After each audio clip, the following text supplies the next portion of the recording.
Welcome back to the Mindful Hunter podcast. I'm your host, as always, Jay Nichol. And today's guest is Mr. James Yates. Now, James and I have a lot of similarities in the way that we approach gear. He's an engineer by trade, and he has an extremely analytical approach to how he shoots his weapons, how he tunes his gear, the selections he makes for the backcountry, and it even permeates through to the way that he hunts. He's somebody that I've looked up to for a long time, and it was an absolute pleasure to sit down and chat with him. James is also the archery editor for Western Hunter magazine, and all you got to do is go to his Instagram for a few minutes, and the guy has killed some absolutely beautiful mule deer. That is definitely his driving passion. He loves hunting elk for the meat, but his true passion is definitely mule deer. And the more of these like truly diehard mule deer fanatics that I talk to, the more I get it. I mean, there is certainly something special about every animal, but I understand the passion and the obsession that these guys have with mule deer. It was a fantastic interview. James is one of those guys with an unbelievable wealth of knowledge, and he shares it freely. So doesn't keep anything close to the chest and is more than willing to share his opinions, as controversial as those may be at times, which is also something I can relate to and appreciate. A little bit of housekeeping.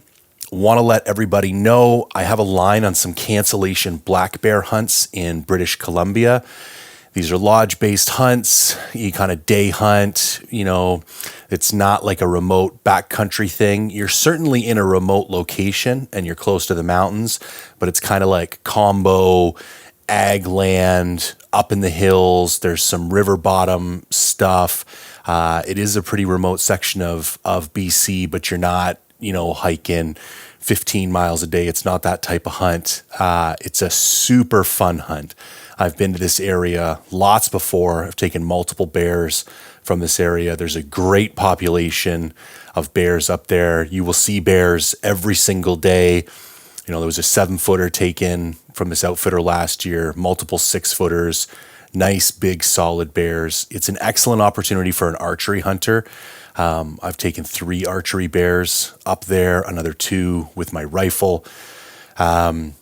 It's $4,000 USD for the dates in April and March. I think there's one date left at the end of April and May. There's one date left at the April, and then there's a few openings in May, and then there's one opening in June, and the opening in June is $5,000 US.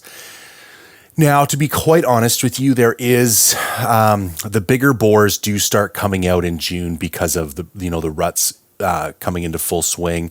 I would say your opportunity is basically equivalent between those 2 months, but if you're really targeting a bigger bear, you probably want to look at that June date, but I think there's only one slot left.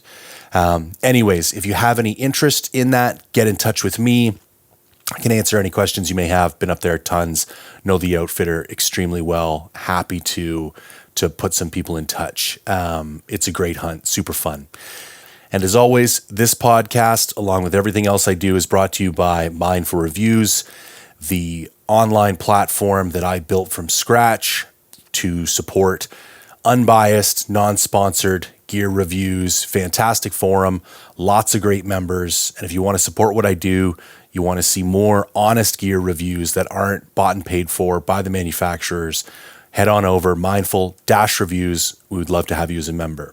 So without further ado, let's get into it with James Yates. Some of my most popular films, I've killed nothing. I literally come home empty-handed. And I think people don't realize that there's a lot of people out there who are really interested in watching like really interesting backcountry films where you struggle and you fail and you're just honest about it. And it's like, I think there's a lot more tolerance and appetite for that than people give the audiences credit for. And they fall victim to this, I gotta kill something no matter what it is mentality. Oh yeah, you're speaking to the choir to me, man. I'm the same. I mean, everyone's gonna go through their own hunting maturation process. Yeah. So I kind of get So I live on the Wasatch Front. So this is like epicenter of hunting drama. Right. That big buck that you posted on your story. Hey, ask James a question. There was all crazy sorts of drama with that deer. Um, and so I have to be a little careful because I live in the epicenter of drama. Yep. But I get quite vocal on my Instagram stories, like, let's, especially with deer herd suffering, and I want to hunt an older age class animal, and not only that, but let's be real, I want to hunt an older age class animal with big antlers, Yep. right? Not just older age class. So I kind of sometimes I probably get a little bit too poignant and, talking about being a trophy hunter and whatnot. And I kind of have to preface it that, hey, if you're just into hunting for the meat and you truly are, by all means, go and kill whatever you're going to kill. But as soon as you're the guy that starts talking about not seeing any H class out in the field and not seeing any, any trophy bucks, but then you're the type of guy that the last day you're shooting a 2.5 or 3.5-year-old deer, you're a complete hypocrite. And my messages on Instagram are intended to be biting towards that crowd, to make you kind of like, did you really just have to shoot?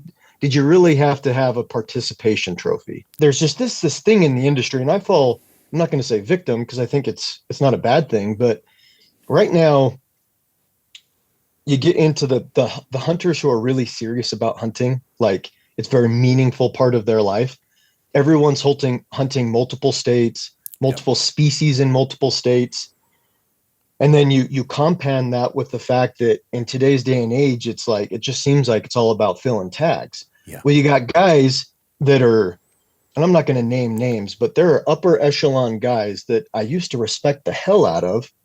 But as I've matured as a hunter over, let's say, the last 10 years, and I look at these guys and they're hunting 4 or 5 states and they're killing, 3.5-year-old deer and maybe a 4.5-year-old deer. And I'm just like, you have more kills under your belt than I do. Yeah. Why are you state in and state out killing 3.5-year-old deer that just, I mean, you can't physically need to eat 5 mule deer and 3 elk every year. You know what I mean? Like, Yeah. If you're a seasoned guy and you kill a 2.5 or 3.5-year-old one, every year, every other year, whatever. That's not what I'm. It's just these guys that are, they've killed 4 3.5-year-olds in 2023, and I'm just like, oh my word. Yeah. So it's bad because everyone sees multiple people hunting multiple states, and dude, I like what you were just saying. I had 5 mule deer tags last year and I killed 1 buck. Right. It was a 190 buck, but I mean, it just wasn't, I mean, and I've already been on my first hunt for 2024 and didn't kill a buck. Yeah. I feel like that's the part of my evolution that I'm at right now. Like, I don't try and pretend to be something I'm not. This New Mexico hunt was the first time I've ever come to full draw and let down.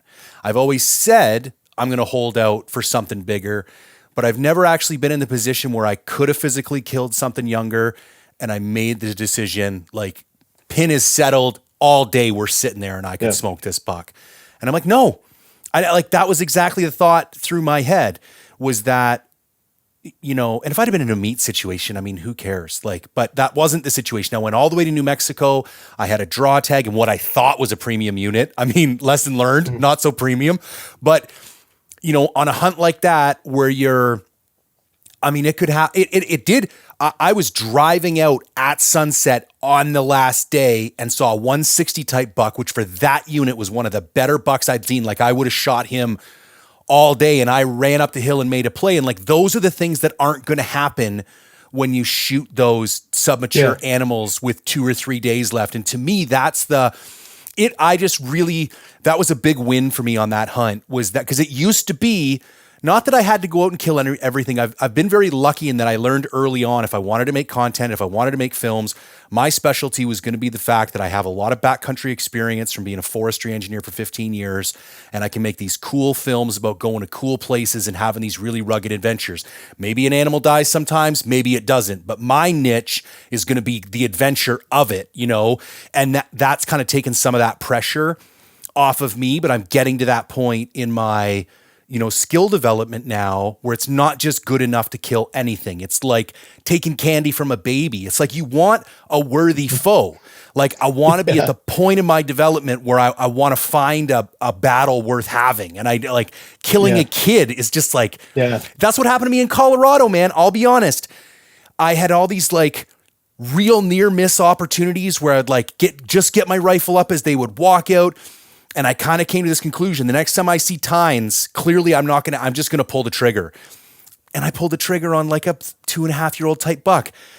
And fair enough, it's a meat buck and it is what it is. But my gut instantly knew in that moment. And I think that's why I was able to let down on that buck in New Mexico. Cause it was like, this is going to be Colorado all over again. Yeah. And I don't want that feeling. I want that other feeling that like, you just climbed Everest feeling, like you just did something special feeling, and killing those young animals. You only got to do it a couple times and be like, this feels dirty. Like I was not supposed to do that, man. Yeah. Yeah. You're a seasoned guy too. And so that's where we gotta, kind of be careful because everyone's got to go through their hunting maturation. Yep. And if I'm out hunting with my kids as well, my standards are going to drop 100%. And that's what those deer are for. They're for the people who are just getting into it and need some meat. They're for the younger kids. Like there's a reason that we have legal limits. And if it's a legal buck, fill your boots, man. But not after a certain point. After a certain point, discipline needs to reign supreme. Yeah, exactly. Yeah, you actually hit it. You hit it on the head. I did. It was actually the podcast that you reached out and we kind of started talking. Sorry, not Western Hunter. The Hoyt one with Alan Bolin. Yeah. With Alan. Alan coined it very well too, and you did as well, that it's a sickness. It's a sickness. And I remember that. Yeah, nothing's going to cure it. That little buck's not going to cure it. It's not going to cure it. And it doesn't. Yeah. It doesn't. No. And everyone needs to get to the point where they experience that. And then I also really like the way you put it. You need a worthy foe. Yeah. So that's my specialty is finding a foe and trying to kill him. Yeah. I've got so much time here on the Wasatch Front because I live 20 minutes from all of my trailheads. I've got a job that allows me to almost hunt. Honestly, I'm more limited by my family than I am my job because I can more or less, as long as I'm in the office, if I don't take the day off, as long as I'm in the office to interface with my design team, let's call it 4 hours a day, I can get into the office late, interface with them, and then I can get my kind of bookworm, engineering, nerdy type work done late at night. And my mom blessed me with this superpower of hers to just function really well on little sleep. And I've just learned to take full advantage of that in my life. And so that's kind of how I operate during hunting season is I hunt every morning that I can. And everyone thinks that I have all this time in the world, but what they don't realize is, year round, I average like 6 hours of sleep. And then during hunting season, I average like 4 hours of sleep a night. So, yeah. But yeah, I've got all this time in the world to hunt all these bucks and the big bucks. And I just love picking an animal or an age class and everyone says age class and, everyone wants to kill a big deer, but, or an old deer, but, I think we're all after a deer that's at least 4.5-year-old that is genetically superior, and that you're kind of limiting yourself in the two regards, right? Yeah. And honestly, between you and I've hunted enough deer over 7.5 years old to know how hard they are. What you're looking for is you're looking for a 4.5, 5.5-year-old buck, because you can start seeing 200-inch mule deer at 4.5, 5.5 years old. And that's actually, that's the buck that you're looking to kill because he's going to slip up a little bit more than those 8.5-year-old deer. I've killed 2 bucks, killed one at 7.5, one at 8.5 and one at 9.5.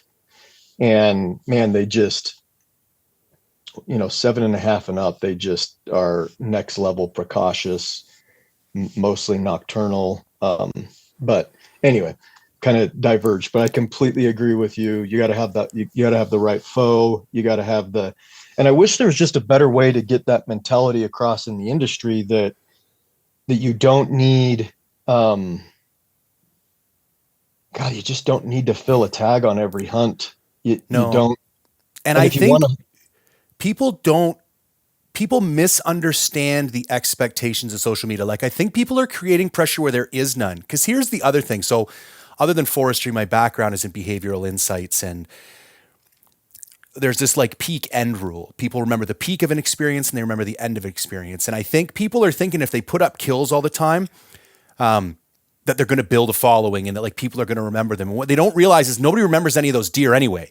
You look at a guy like Robbie, who went 3 years without killing a deer. You ask anybody on the planet, Robbie Denning kills monsters. Did he need to put up a picture for 3 years? Nope. Why? nope. Because people remember the peak and they remember the end. And they Yeah. remember that Robbie only kills monster deer or he doesn't kill a deer. And I think if people had more faith, and I'm not saying we should be killing for gratification and glorification and all that other stuff, but I do think it would help them take the edge off that pressure they feel when it's like, I don't think people care nearly as much as you think they do. Like most people don't Agreed. even know you went on a hunt, man. You know what I mean? Like nobody's that's paying that much attention. Yeah, yeah, that's a good point. Yeah, I've often thought about that. It's like you could totally get by without people even knowing you went on a hunt. You could post some, 100%. you can still kind of post some content from it, but they don't know if that's from last year or. Yep. What I'd really like to do, because we kind of both just came back from very similar hunts, and I know I had some takeaways from it, but the other thing that I want to share with the listeners is that if anybody's interested in hunting desert mule deer, we were just talking about this, but James just did a podcast with Alan Bolin on the Hoyt bow hunting podcast, and there was some like real like tactical nuggets in there, and I was listening to that just as I was getting ready for my New Mexico hunt, and we were kind of both out in the field at the same time hunting kind of similar deer in similar terrain. I'd love to get a quick breakdown on you from about how that hunt went and maybe some like highlights and lowlights, like takeaways that you have coming home from that. Yeah, certainly. So I'm an Arizona OTC tag. My wife's family is from Arizona. She's originally from there, so I view Arizona as kind of an opportunity state for me to get down there as much as I can, even though I think most people look at it as a trophy state. I've spent a lot of time down there. I've learned various parts of Arizona, north of the Mogollon Rim, south of the Mogollon Rim, and then you get down into the deep Sonora. I've pretty much exclusively focused on mule deer and elk. I haven't really gotten to coos deer. I've killed a bull in Arizona, and a few mule deer. 2022, I killed a really nice 170 class. It's actually the deer that you can kind of see in that screenshot there. That buck. Oh, yeah. It's actually just over 170-inch 3x3. So just a giant 3x3. So I've kind of just figured out that if I'm hunting the foothill country, I've chased some older age class deer, but never anything with some size. That's not fair. I guess I'd see one buck, kind of the caliber, 170 plus that I'd be looking for.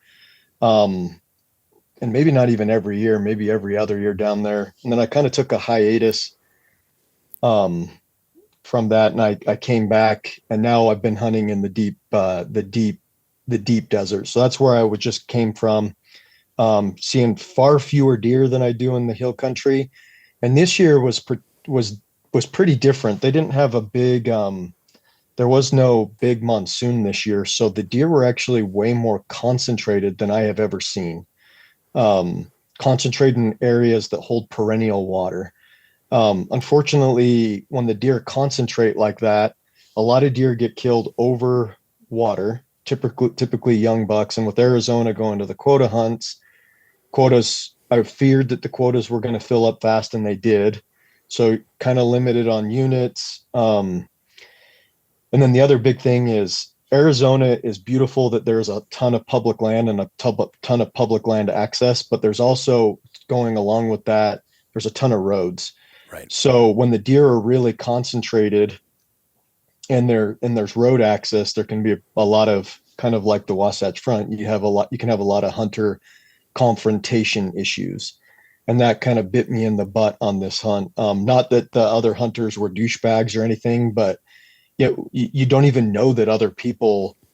It kind of sounds weird, but you don't even know that other people are like on stalks on deer because you're Right. stalking in from a ways away. So I had this encounter on a really special mule deer. I haven't really shared the story, but a good friend of mine, Ryan Block.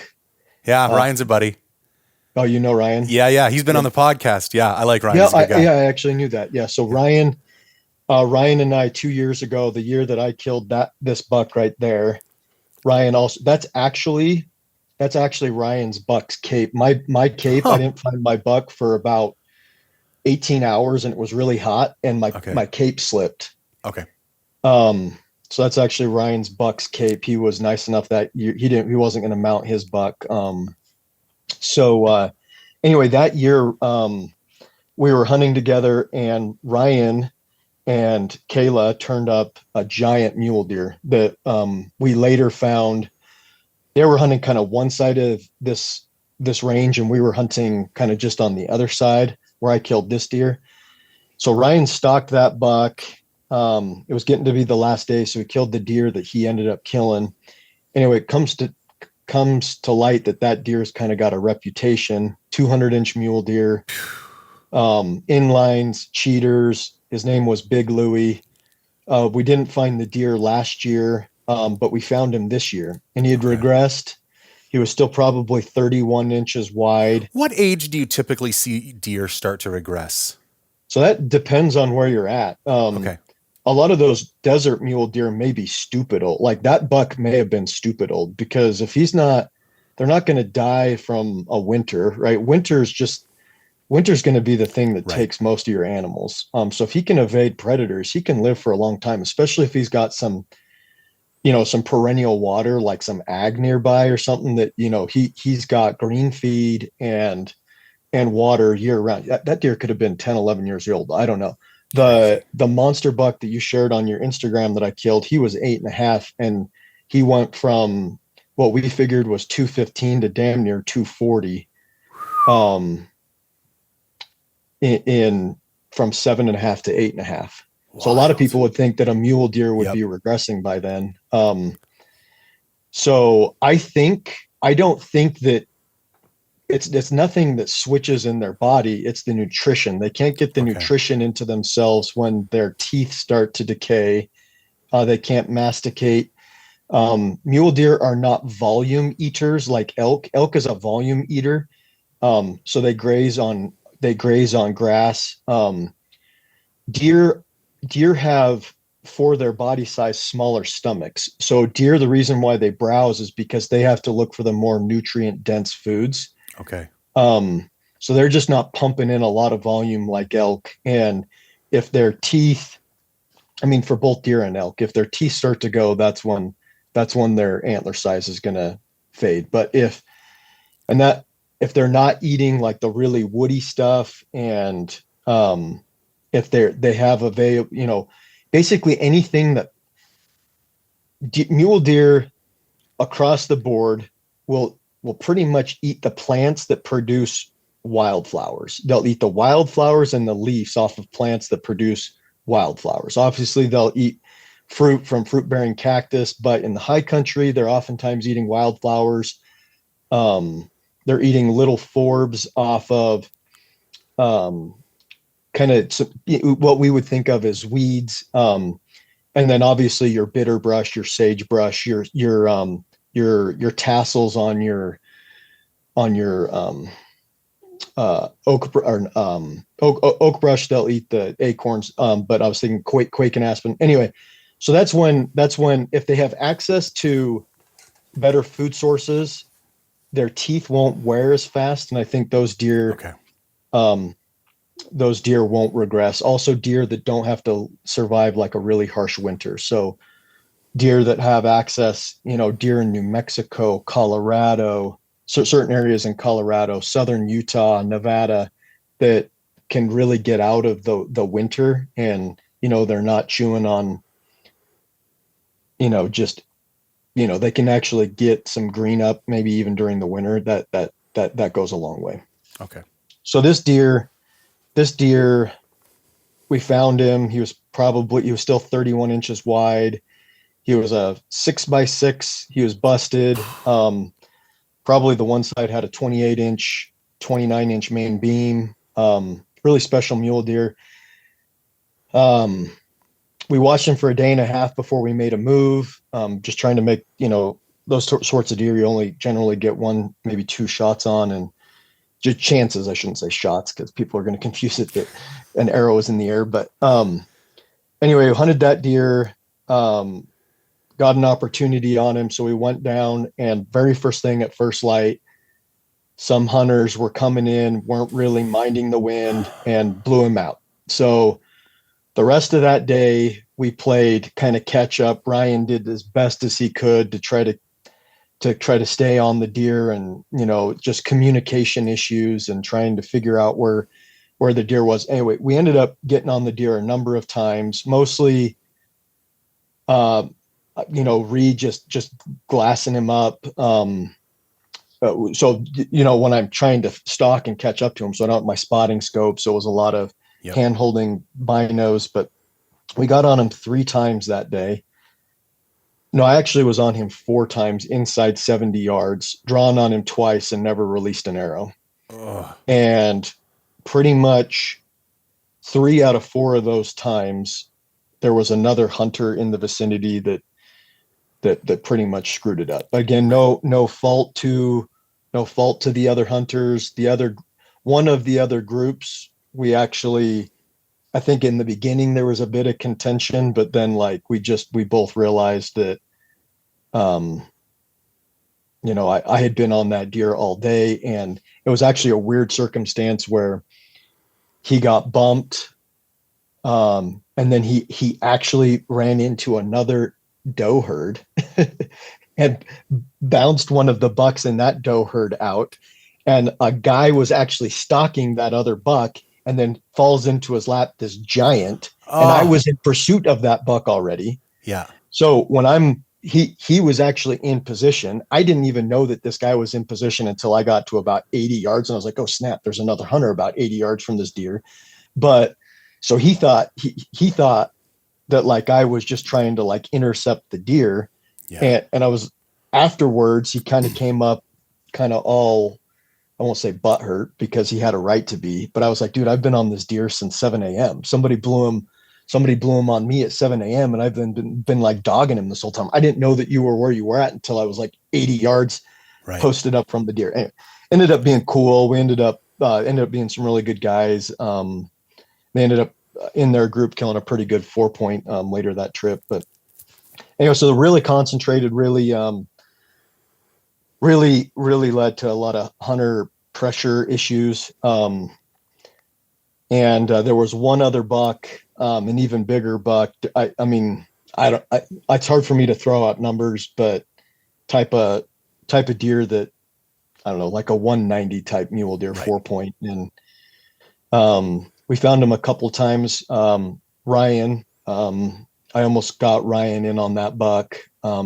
He was inside a Husky, and there was a doe that I just hadn't seen. And again, it just difficult, communication's kind of difficult, and just didn't get communication right. And there was a doe that I didn't see, and she blew the wrong direction, and then unfortunately there was some javelina. So that deer actually didn't. I think she kind of put them on alert, but they still weren't aware of Ryan. And then Ryan kept kind of trying to move in, and some javelina blew out. And when those suckers blow out, Yeah. they're just all sorts, and they don't like gently bound like mule deers. No. They just kick. And anyway, that spooked the deer, and he wrapped around, and I almost got an opportunity on. Anyway, he ended up burying himself in some thick ash wash and just we and then we saw him again the pretty much the last day that I was there. But Yeah, so we basically hunted. So I went down 2 years, 2 days in 2023. Okay. Um, so I kind of had two tags. I had a tag for 2 days, and then I had a tag for 6 days, 7 days. Right. Um, so that was actually kind of a cool experience because I didn't.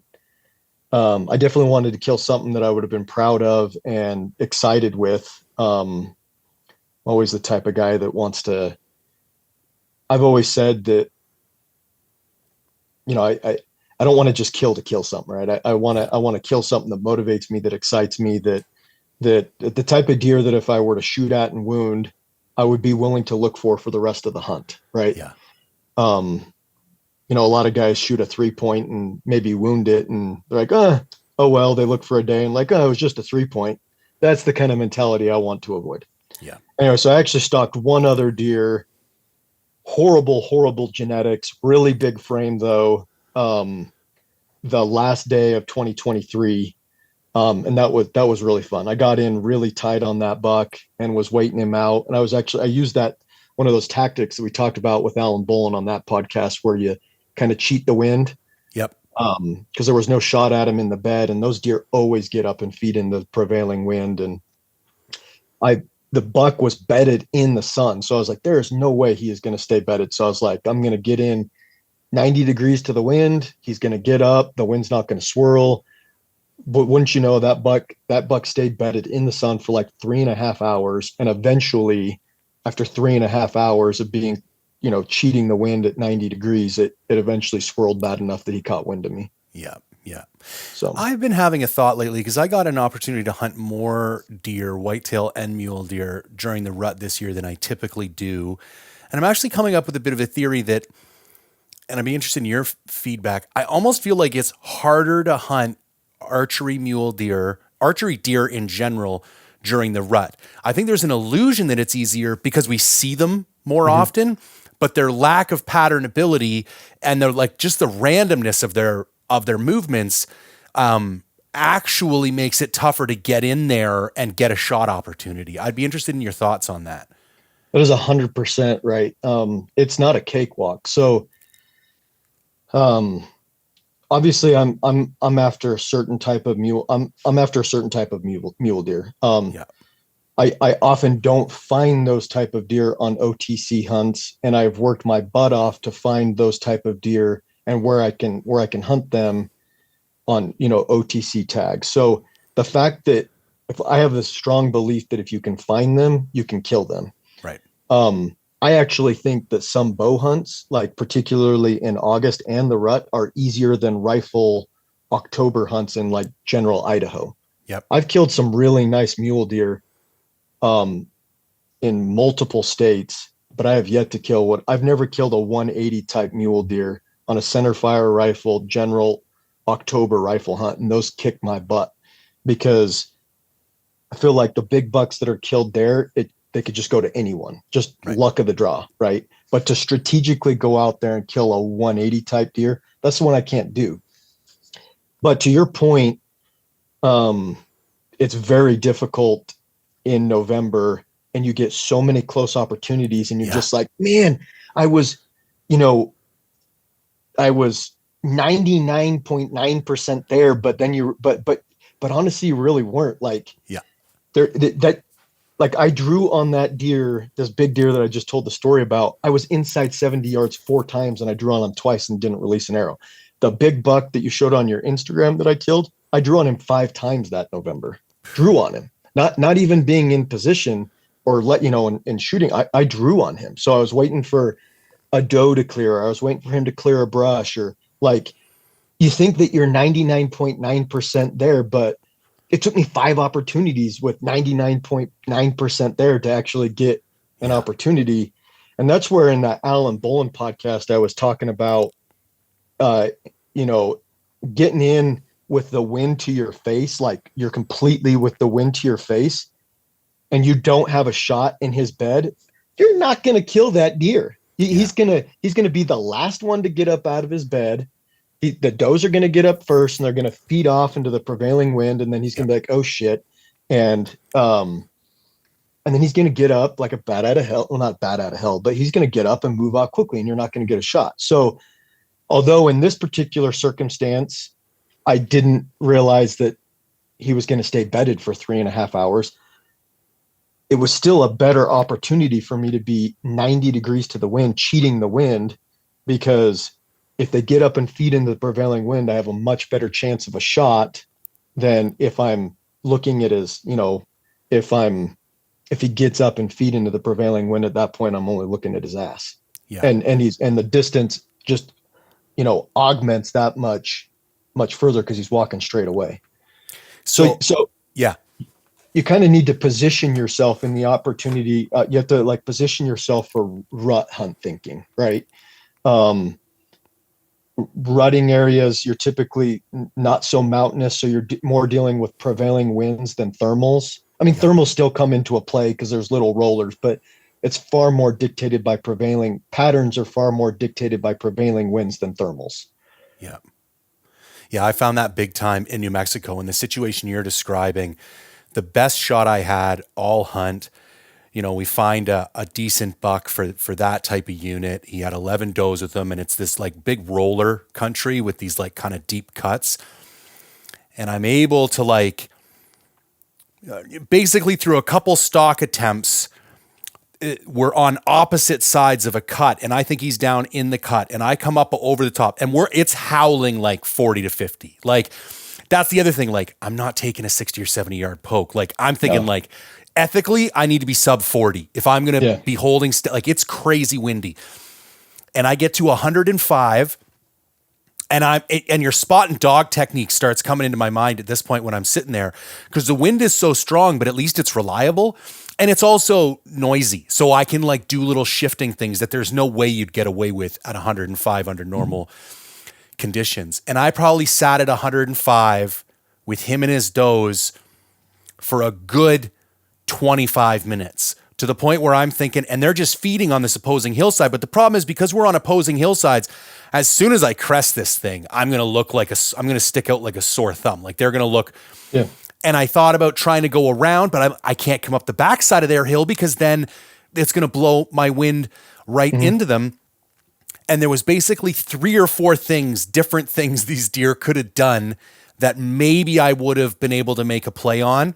And they just did that one thing that they just kept feeding away from me into the wind. And the only way to make a play on them was from behind, and I would have blown my scent. And so I just ended up sitting on them for 2 hours, which actually was a very interesting learning experience. And it was another exercise just in discipline building. Like, can you actually, because again, I was thinking at any moment, and again, because they're rutting deer, like I was in another situation that week where they were feeding right towards me, and I'm like, oh, it's happening. And then at, 120 yards for, who knows what reason, they just turn around and go back the opposite direction, like without any particular indication as of why. So the whole time I'm sitting there, I'm thinking to myself, well, all these deer, maybe they'll turn around because other deer have turned around, but no. And then I lost the light, and that was that. But that was one of those other situations where you feel incredibly close. And then I'm playing it in my mind. I'm like, really? Do you know what I mean? Like, I don't know how close I actually was to killing that deer, but still a super cool experience. And just to get to sit in it, 105 yards and look at like, and he wasn't a giant deer, but he was definitely like a good, solid, mature buck for that unit. And just to sit there and watch him for that long, that alone was a pretty cool experience. Yeah, agreed. Yeah, it's fun. And I think it's a game of, it's a numbers game in the rut. It's really hard to control all the variables with so many eyes and ears. And it's just a numbers game. You have to get in tight a certain number of times for everything to line up to kill them. But again, that's when those older, bigger bucks are gonna slip up. And when you're looking for a buck with big antlers, you're obviously, there's some genetic anomalies, but you're looking for an older buck that's got genetics. So you're kind of looking for a needle in a haystack. So it's hard as it is, but during the rut, they come out. So still, you have an opportunity to kill those deer when you can see them, right? And I can't, before we really started getting in the meat of the podcast, obviously we talked a bit about this, but you can't you got to hunt where the big deer are, right? Right. And even if that means if you want to kill a big deer, sure, there's an occasional fluke experience, but if you want to strategically pursue and hunt big deer, you need to put yourself in position where big deer are, where they live, the units that they live, even if that means you hunt areas with lower deer density. Um, and and that's like really what drives what you're looking for is just the opportunity to put yourself in the position. The more times you can put yourself in position on a deer that you want to take in the rut, the more the chances of you killing them are gonna go up because it's Right. just a numbers game. Now, if you're putting all your time into an area where you're just not even seeing those deer, then that's when you kind of have to reevaluate what you're doing. But you're definitely a numbers game. Couldn't agree more. So the last thing I'd like to touch on Arizona, just because I think it would be useful and because the game has changed so drastically, so fast down there. I used to go to Arizona every January to hunt Coues deer. Still haven't killed a Coues deer. Killed one nice mule deer with my bow. And it was literally like get off the plane, go to Walmart, get your tag, go out to camp, hunt for a week. Never really thought about it. Like it was Mhm. just a $300 over the counter opportunity. Can you give us a brief breakdown of how that's kind of changed and how I know there's like something like weekly check-ins now. Like, Yeah. how does that actually affect the reality of the hunt these days so that people can have a realistic expectation of what an OTC experience in Arizona is like these days? It's tough. It's changed the game in a bad way. For one, just kind of bringing up what I just talked about, through a lot of painstaking experience, I have found where I can find big deer. Not exactly where, but units that typically hold big deer. Yep. So now you got this, and the quotas, if people haven't seen, are not like the Coues deer quotas are big, but the mule deer quotas are tiny. Right. Most of the units are 5 to 15 deer unit wide, and then it closes. And that's going against the August hunt. The 5 to 15 deer goes against the August hunt, goes against the December hunt, and the January hunt. Okay. And the quota starts filling in August. Right. So, and then some units are open in August, but January is the last hunt of the year. So So you're looking at the dregs. Like we've had yeah, two open seasons on these yeah, numbers already. yeah, exactly. And a lot of the units in Arizona, south of the Mogollon Rim, a lot of those deer, their quotas are getting filled in August, and I think they're 2 and 3 points still with does getting killed over water.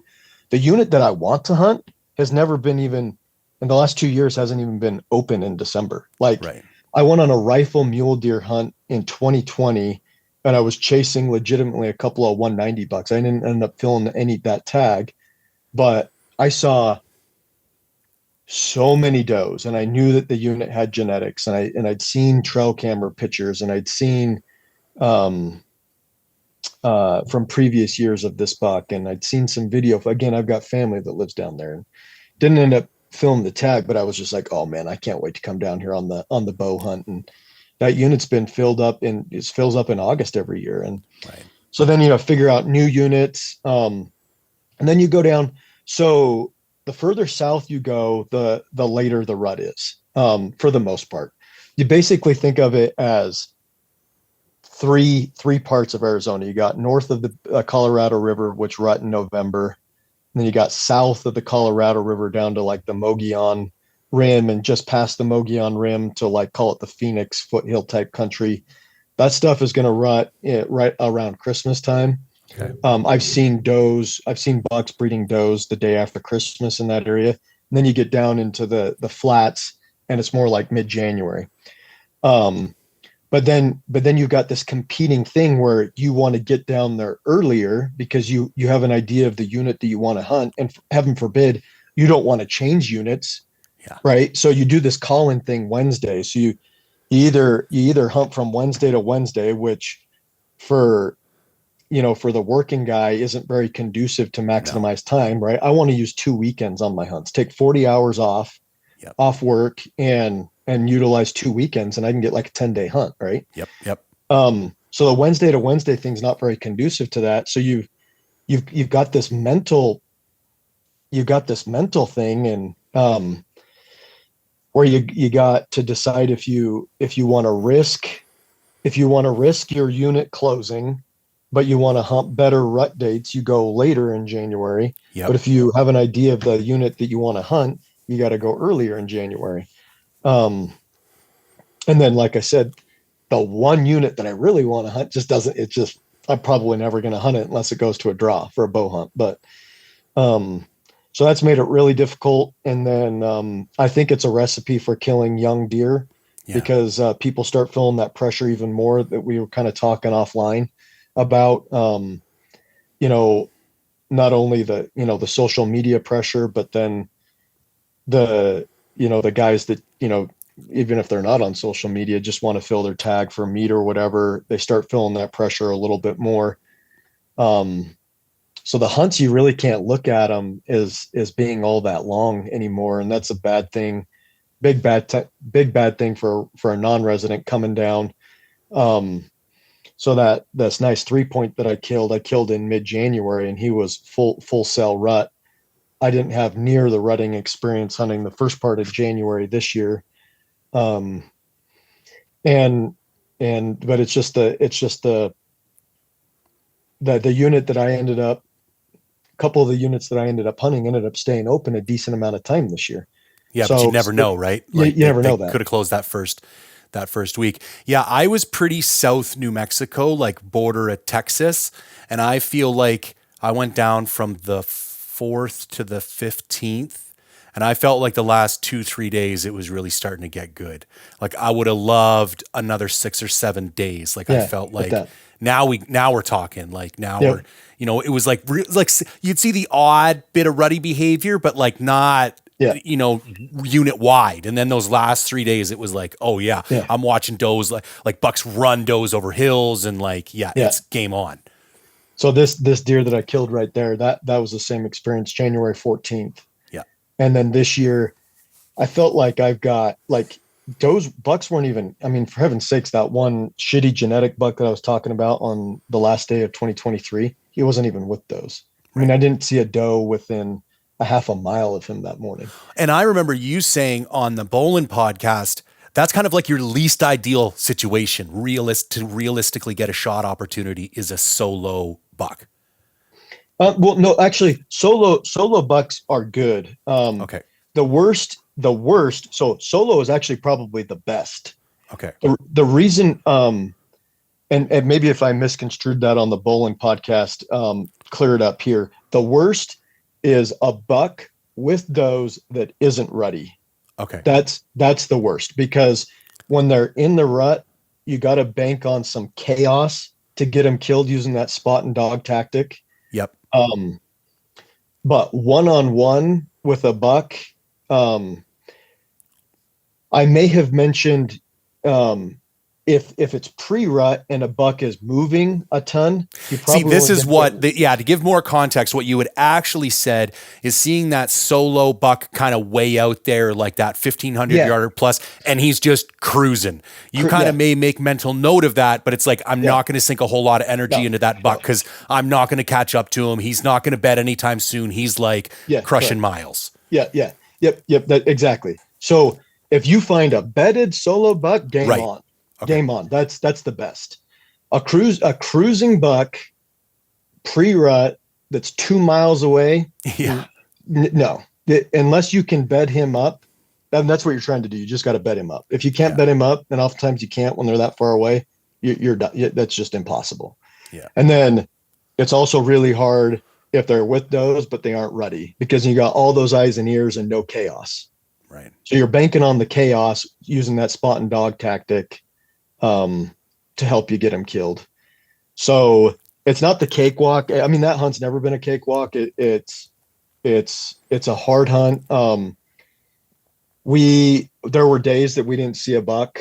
And I've got a tremendous amount of experience down there. Ryan's got a tremendous amount of experience down there. So I think it's one thing for guys to think that like I'm going to go down to the desert because that's what James says. You can go kill big bucks and find big bucks, but until you've experienced, going a few days. I mean, you've got 9 days to go kill a deer. You got 3 of those days you don't even see a buck bigger than a 2 or 3 point, not even close to something you want to pursue. And then you got a couple of bad weather days, and then you're swapping stocks with your partner.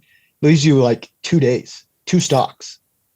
So it's mentally tough. But like I said, the deer that I want to pursue, I've kind of figured out every state where I can at least have the opportunity to have a battle with that deer that I want to encounter. That you'd mentioned worthy foe.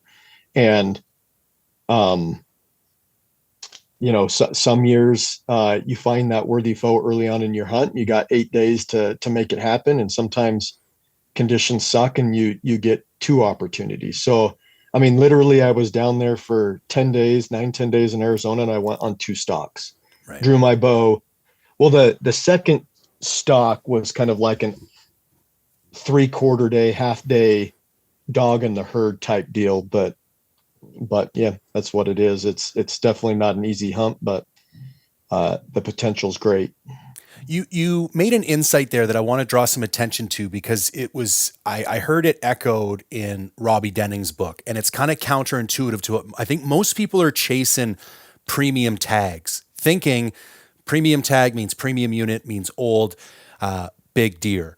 And what Robbie had to say in his book, which I just heard you say the same thing, and if you want to routinely kill big deer, you need to find opportunities where you can go back year after year, which funnily enough means not a premium tag because you're only going to draw that tag maybe once every 10 or 12 years. And the problem with that is then you don't have any working knowledge of that, which is why I think those spike tags in Utah are actually such a cool thing because you're going to get that premium unit experience and build the knowledge base that when you do finally pull the antlered bull tag, you're going to know where they are and what their behaviors and routines are. But I think that's an important takeaway for people listening. Stop focusing on the lottery tickets and start focusing on the areas where you can pull a tag even one every 2 years or once a year, or once every 2 years, and you can go back and build up that experience and find those deer and come to learn it. And I think that is a better recipe for killing big bucks on a regular basis than this lottery ticket mentality that I would argue is kind of more pervasive in the current climate. Yeah, it's horrible. I've been fortunate enough to kill some nice deer, and there's always a luck portion of that, but you gotta put in the work. You gotta be smart about your tactic. And a lot of people don't realize this, but I've only ever drawn. So Wyoming's a different story. Residents get to call that a general hunt, but to everybody else in the world, Wyoming general hunts are like premium tags to everybody else. So I've had a couple of, Wyoming range region H tags 10 years ago. But I drew them, that's back when H was drawn with 2 or 3 points, and I always had 2 or 3 points. So I have yet, and I've applied for every major Western state with the exception of California, Oregon, and Washington, every major Western state, and I have yet to draw a single tag that I didn't merit by points. The only draw tag that I've drawn in the last 8 years was a Colorado tag that I spent 7 points on in a 3-point unit because I got sick and tired of doing. And you know what? Since then, I've dialed in a really, really shitty tag in Colorado. And I killed a 190 buck this year. And I killed a 9.5-year-old deer. Not a big score, but he has an 8-inch hook cheater, drop tine 2 years ago. And this is a bottom rung tag. But we're working for it. 17 miles in, got to figure out the logistics with llamas, horses, and everyone, wants to discredit you if you go in on a pack animal because you didn't do the work. And my word, I'm contemplating just doing that hunt off my back next year because just logistically, it's a it can be difficult. Like if things don't go exactly to plan with stock animals, it just becomes a logistic nightmare. And it's entirely different when you're doing DIY with stock animals than like a guided hunt with stock Oh animals. yeah. You know what I mean? I've When never done stock for that express purpose. It's like I don't have to worry about anything except for my feet when I go in off my back, and I can get in pretty far and stay pretty long. There are definitely perks. Like I see Lampers with his goats and, Livesey with his llamas. And I'm like, I mean, I get it. You know what I mean? But I think it requires a lot of expertise and a lot of logistics. And there's a lot more stuff that can go wrong. a lot more stuff can go wrong. Yep. I So also think I was having this conversation with a buddy the other day. I think there's a stronger correlation between premium tags and trophy class animals. Did you just see that on my screen? yeah, I don't know what that was. I have no idea why that did that. There was just balloons that went up. Yeah, the for screen people for- listening, balloons just went up my Zoom screen for no reason. I think there's a stronger correlation between premium tags and trophy class animals with elk than there is with mule deer. Like I've just heard so many stories lately about people drawing these like 19, 20 point mule deer tags and going in and like not really seeing what they think they would see for a unit like that. And then I think it's more reliable that if you're in those harder to draw premium unit elk units, there seems to be a better likelihood that you're going to see those like 380 plus, like really once in a lifetime type bulls. I completely agree.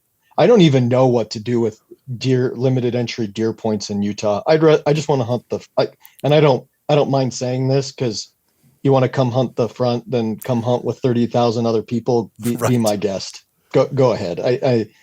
You're not going to affect it.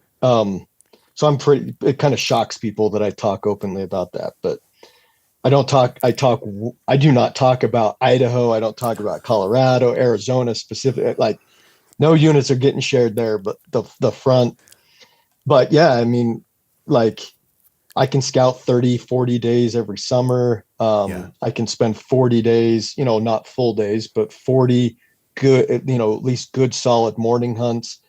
And for the most part, it's going to push out a 200-inch buck every year. You just got to find him, and you got to have the patience, and you got to have the right tactics and mindset to deal with a crazy amount of, like, an absurd amount of hunting pressure. I like this though because it brings back the democratization of hunting for me. Like, you don't need to buy landowner tags. You don't need to wait 20 years to draw a premium tag. You just need to have discipline and work ethic and figure out a way. And this is what I've been grinding on lately is that everybody who's like focusing on training and focusing on gear and I feel like I really unlocked it for myself last year. Your number one priority needs to be time. Everything else is secondary. Like my success is perfectly correlated to how much time I have in my year. I have more time, I have more success. Yes, archery practice is important. Dialing in my gear is important, but all that stuff I've realized has to come secondary to time. And if that means finding creative situations with your family, working on weekends with your work, like finding creative situations with your boss. And that's what I like about this particular message is that when you can solve that problem of time, killing these, once in a lifetime, not even once in a lifetime, but like killing these truly worthy animals is like, it's on the table as a possibility for somebody who can just figure out the time. You know what I'm saying? Yeah, you coined that really well. I agree. Honestly, if you're looking, if everyone treats OTC and easy to draw hunts as opportunity hunts and, everyone's just killing 3 points, just small 3 points. But I've killed some, what I feel are world-class mule deer. One definitely is, but I've killed, 3 or 4, 4 or 5 bucks now over 30 inches wide, couple over, the ones mid 230s, couple in the 190s, several in the upper 180s. And honestly, none of those have come from a draw unit. Like, they're when I say not a draw unit, I mean like I don't consider like a 0 point unit that you can get every year or a second choice. That's not a draw unit, right? Yeah. That's basically the definition of like general, right? Yeah. Um, so yeah, and by all people, if people don't have that mentality, then I haven't even had a hunt for the with the opportunity to kill a big deer, but yet even without, I've got a crap ton of points in a ton of states, and I haven't even, other than Colorado, I, I haven't been burning those points, and I've come out really successful. So I think time is a big thing, but then I also don't want to discredit where, you found your niche with gear, because I am a true believer that you can separate yourself. So the guys killing big deer are separating themselves in a number of ways. Um, I think being a student of the gear game is important. You and I connect a lot on that level because you're one of the you're one of the few people that I have actually, I get to see your mindset and how you dissect gear. I operate the same way. I am I'm a consulting chemical engineer by trade. So I help refineries, I help these really smart people solve problems that they can't solve themselves. So I have to think out of the box. I have to problem solve, and I take that approach to hunting, and that's kind of been my niche with strategy, with archery, optimization. I optimize refineries in environmental release, preventing environmental release. I'm just optimizing. So much of my life is optimization. And I take that optimization approach to hunting, and it's been very successful for me. You're a gear optimizer. I'm a gear optimizer. So that can't be understated.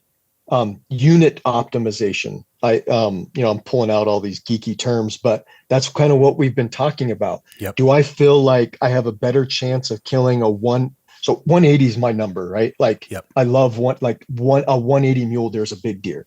I've heard a lot of people say recently that a 180 buck today is like the 200-inch buck standard from 15, 20 years ago, right? Right. A 180 buck is a big mule deer to chase today. And that's my number. And I want in Utah, Colorado, Idaho, Arizona, these units the places that I can hunt every year, I have dialed in painstakingly. I have dialed in my units so that I know I'm in pursuit and I'm in the vicinity of the deer that I want to chase, and I'm not just throwing a dart on the board. I used to, right? So I've optimized those units. I've figured out where I need to be to chase the caliber of deer that I want to chase. So that's a lot of time on, you know, Epic, Hunt and Fool, Go Hunt, doing unit research. Um, I was doing I was doing unit research by myself for every state, similar to what you're getting from Epic, Hunt and Fool, Go Hunt, before those places were even a thing.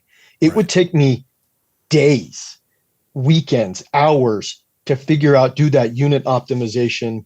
And now it's just at everyone's fingertips. So I mean, it actually worried me when these services started coming Yep. out, and I was just like, "Oh my word, that's been It's a like my competitive niche." advantage that kind of dissipated. It I just still think people dissipated. are a little bit lazy. I don't think they actually realize what's at their fingertips. I Oh, think they there's still a don't. little bit of edge, but I couldn't agree more, because it used to be that would be another way that you could separate yourself, was your Se- ability to decipher that data.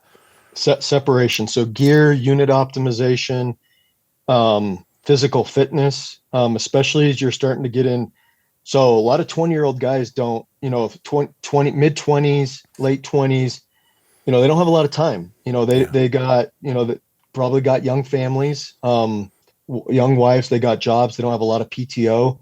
Um, so those guys are a little strapped for time. Their fitness is probably great, but then you start to get into those, 30, 40-year-old guys, then fitness is maybe questionable. And that's the category that I'm in, right? I'm approaching 40. I've got a really stable job situation, really stable family situation, a wife that I support and that supports me. So But I work really hard to separate myself for that age group category, right? Like, um, and then, there's some other opportunities to think outside of the box. Kind of going along with that is using stock animals when the hunts are conducive to it. I think that, although people don't think about that in that fitness category, but I call it like kind of more of like how to how to access the unit, right? Like, you got your e-bikes, you got your motorcycle, your dirt bikes, you got your just backpack hunts, and you got your llama hunts, and you got your I've done them all. I've done them all. And I believe that there's a strategy for every single hunt that I go on to hunt it a different way. Um, and So once you start to get all of these things dialed, and we haven't even talked about like weapon optimization, which has honestly kind of been, if I kind of sprung into the industry, it was because, I've been talking about this more or less radical concept of archery optimization, or fit forgiving bow setup, that's kind of been radical from what's normally stated in the industry. Like, I don't view, what's a forgiving bow setup? Everyone's going to tell you to shoot a 500 grain arrow because it's quiet and it'll penetrate well. No, a forgiving arrow for me is something that has a really flat trajectory, and it's optimizing the what I call range forgiveness. The single biggest error across the board for hunters in the West is ranging mistakes. Right. The animal moves, you even with a rangefinder, I'm not talking guessing, I'm talking Yeah. even with the rangefinder, your single biggest error is ranging mistakes. Yeah.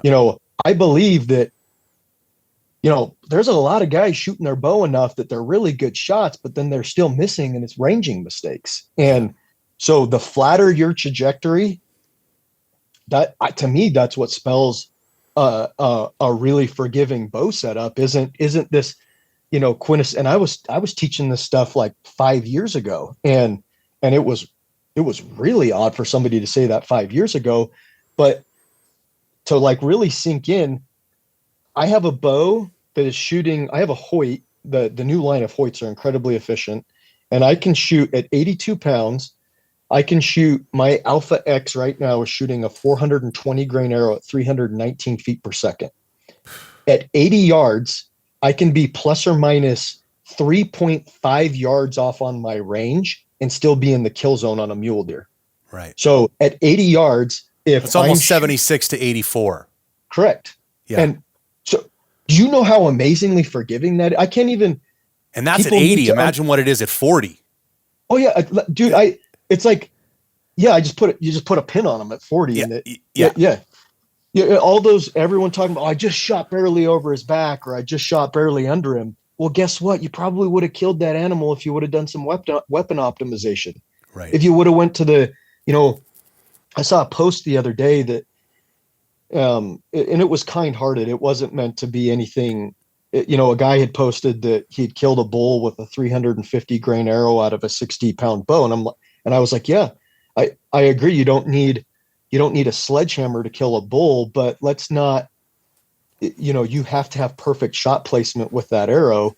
But let's not confuse just pulling out whatever to go hunting, because that's not optimized. That's not. And I'm not saying that you need to like overly think it. I think that was his point, is you don't need to overly think something. But at the same standpoint, I killed a mid 230s buck on essentially an OTC unit, and I don't think I would have killed him if I didn't have a flat shooting arrow. Right. I'd literally drawn on that buck so many times. I drew on him twice before I actually killed him, and I was walking parallel to him, and he would stop and nudge a doe, and I would draw, and then he'd start walking again. So that happened twice, and that second time he started walking, I was like, I'm not going to let down.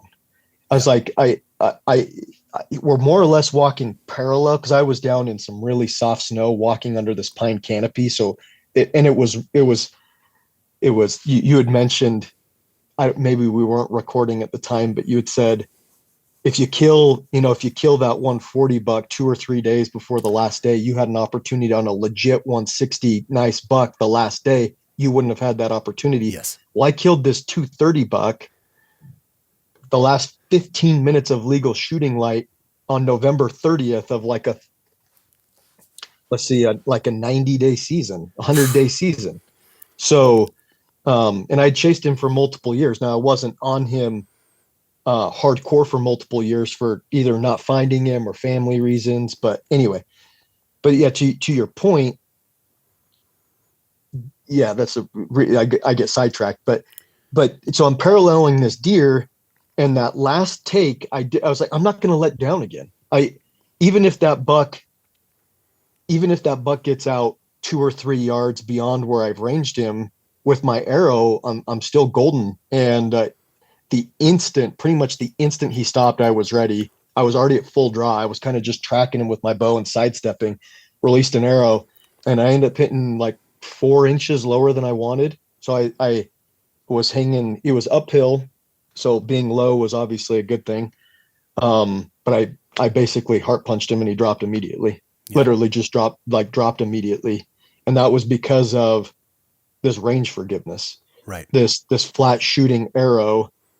Now, say what you want. I truly believe I killed that deer because of because of the science behind how I set up my weapon. And that's not to like knock on the heavy arrow guys, because I'm a big believer if I'm shooting. I don't know why, if you're a whitetail hunter, if you're hunting elk out of ground blind, even if you're hunting mule deer out of a ground blind and they come in at every which direction, those hunts, I'm going to shoot a 600 plus grain arrow. And if they come in slightly quartering to, I'm going to take it. Especially on a whitetail, you're shooting 80 pounds, 70 to 80 pounds with a 600 grain arrow and like an iron will with bleeders. You can punch through anything. Take that quartering 2 shot. I mean, so on those sorts of hunts, you want shot angle forgiveness. That's your shot angle. You don't when you're in the whitetail woods, when you're in the ground blind, close quarters hunting, you want to take that first decent shot opportunity that you have. You don't want to wait, because the situation is going to blow up when you're tight in the red zone. So you want to take that first shot. So in those encounters, you want a really heavy arrow. So that's kind of where, I've got this philosophy here that I carry. I painstakingly, I design my arrows to fit my bow so that I can shoot a 600 grain arrow and I can shoot a 400 grain arrow out of my bow, and they tune the same. I can literally shoot both as long as I can track the different trajectories. And I've got different ways of doing that depending on the site. I can shoot both, and they're both well-tuned arrows out of the same bow, but carrying both in my quiver. So depending on the opportunity, I'm kind of optimized, or I've maximized my chance to kill that animal depending on the opportunity. See, this is one of the things I wanted to get into. And one of my earliest exposures to you was a few years back when you were on the Kafaru podcast. And I think this might be shortly after you killed that really big buck. And you were being very honest about the shot distance. And you said, like, listen, if you want to take deer, and I think you were specifically referring to the front, you're going to have to get comfortable. And I don't want to put words in your mouth, so if I'm misremembering numbers, please feel free to say, but you got to be comfortable with starting to take these like 80-yard, maybe a little bit plus shots. And you had talked about, you were actually even using like a dual broadhead system. Like you had a fixed blade kind of arrow set up for like the closer stuff, and you had a mechanical, slightly lighter setup for the further stuff. And one of my big takeaways from this New Mexico hunt, like a lot of my archery success has been on elk. It's been sub 40 yards. I live in BC. It's super thick. The odds of shooting an elk over 40 yards where I hunt elk are like next to zero. And so, I'm looking for that heavier. If I got to take, like this year, I had a very extreme quartering away shot that, I shoot a 485 grain arrow with an iron will S125 up front, and it was a marginal shot. Dead elk, because I got insane penetration, even though it was a marginal shot. But when I came home from this New Mexico hunt, I was like, my goal is by the time the summer hits, I need an 80-yard arrow, because I like thinking about limiting factors. And like, what was my limiting factor on that New Mexico hunt? Part of it was range. If I'd have had 20 to 60 yards on my lethal range, ethical for me because I'd put in enough time and I dialed in the arrow if I'd had another 20, there could have been a couple other opportunities that weren't available to me because my life is kind of 40 to 60, you know? And so I wanted to talk a little bit about that, like maybe dive into for people who do have a little more of a simplistic approach without going crazy overblown. What's a way that people, because they've even got like dual sight tapes now that you can put on your sliders.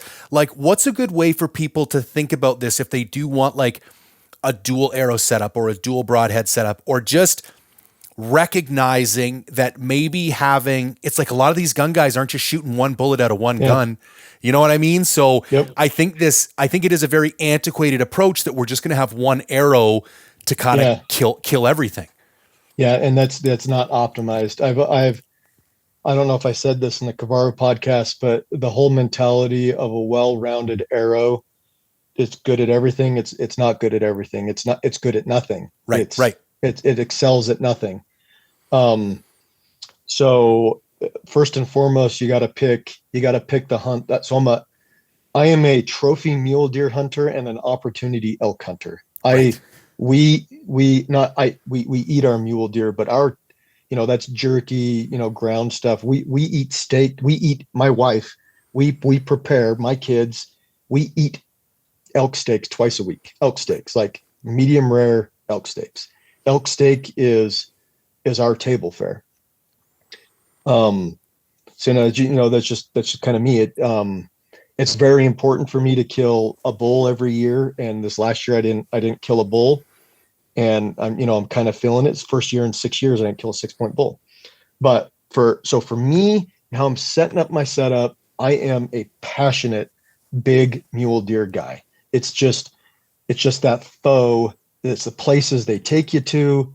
They're smart. I just have sunk my teeth in hard to wanting to chase big mule deer, and not just here in my home range, but I just get off to wanting to chase them in the Colorado high country to the desert. And I really want to smack a solid buck that I want to mount and be proud of, that type of deer that if you wound, you're going to look for the rest of your hunt. And so that's what I'm after. And I'm okay to sink all of my time in to the tag and to that tag. And if I don't come away with the animal, that's fine, but I was still in the pursuit of a giant deer.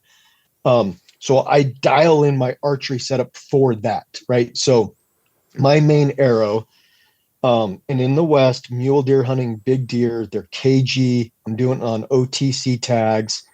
They're KG, and you got to be willing to shoot. I'm definitely not promoting, shooting beyond where you feel comfortable. And I'm not going to get into, we're not going to get into an ethical debate on where people feel like is the ethical limit, because I feel with as much as I shoot daily, I shoot 80 yards 3 to 4 times a week.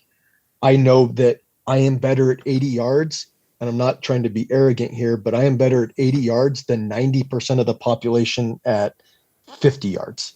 Yeah. But that's just because I sink in a stupid amount of time into archery. I have a really stressful job, and it's stress relief for me. Yeah. So that's my setup. Now I am aware of situations where, there was a situation. I wish that I would have, this big buck that the 6x6, that basically split on every one of his tines, the big Louie that Block and I were hunting. There was a shot that I really wish I would have taken. It was through an ironwood tree. I got a range through it, and I really wish I would have knocked my heavy arrow, and I really wish I would have tried, because now I don't want to get, and I don't know all the vegetation in there. Once you get into some of those leaf bearing trees, I don't know all their names. So I said ironwood, but I actually don't know what it was. But I got a range through it, and it was one of those shots that you have at like Total Archery Challenge, right? And you shoot it, and you hit and you hit the 10 ring. I didn't take the shot. And, afterwards I talked to Block about it. I got a range through it. I thought the arrow would have gone through it. And I really wish that I would have pulled out that heavy arrow for that encounter, fixed blade broadhead. Certainly I wasn't going to shoot a mechanical through it, because Yeah. if mechanical deploys, you're done. But a fixed blade on a heavy arrow touches a leaf or something, is still probably going to stay on path. I mean, not probably, it's going to. So there's those encounters. So to boil it down, you have to spend a lot of time to get the dual arrow setup on one bow. Um, but to simplify it, stop upgrading your damn bow every year and keep Oh, two bows. yeah. I Preach, mean, man.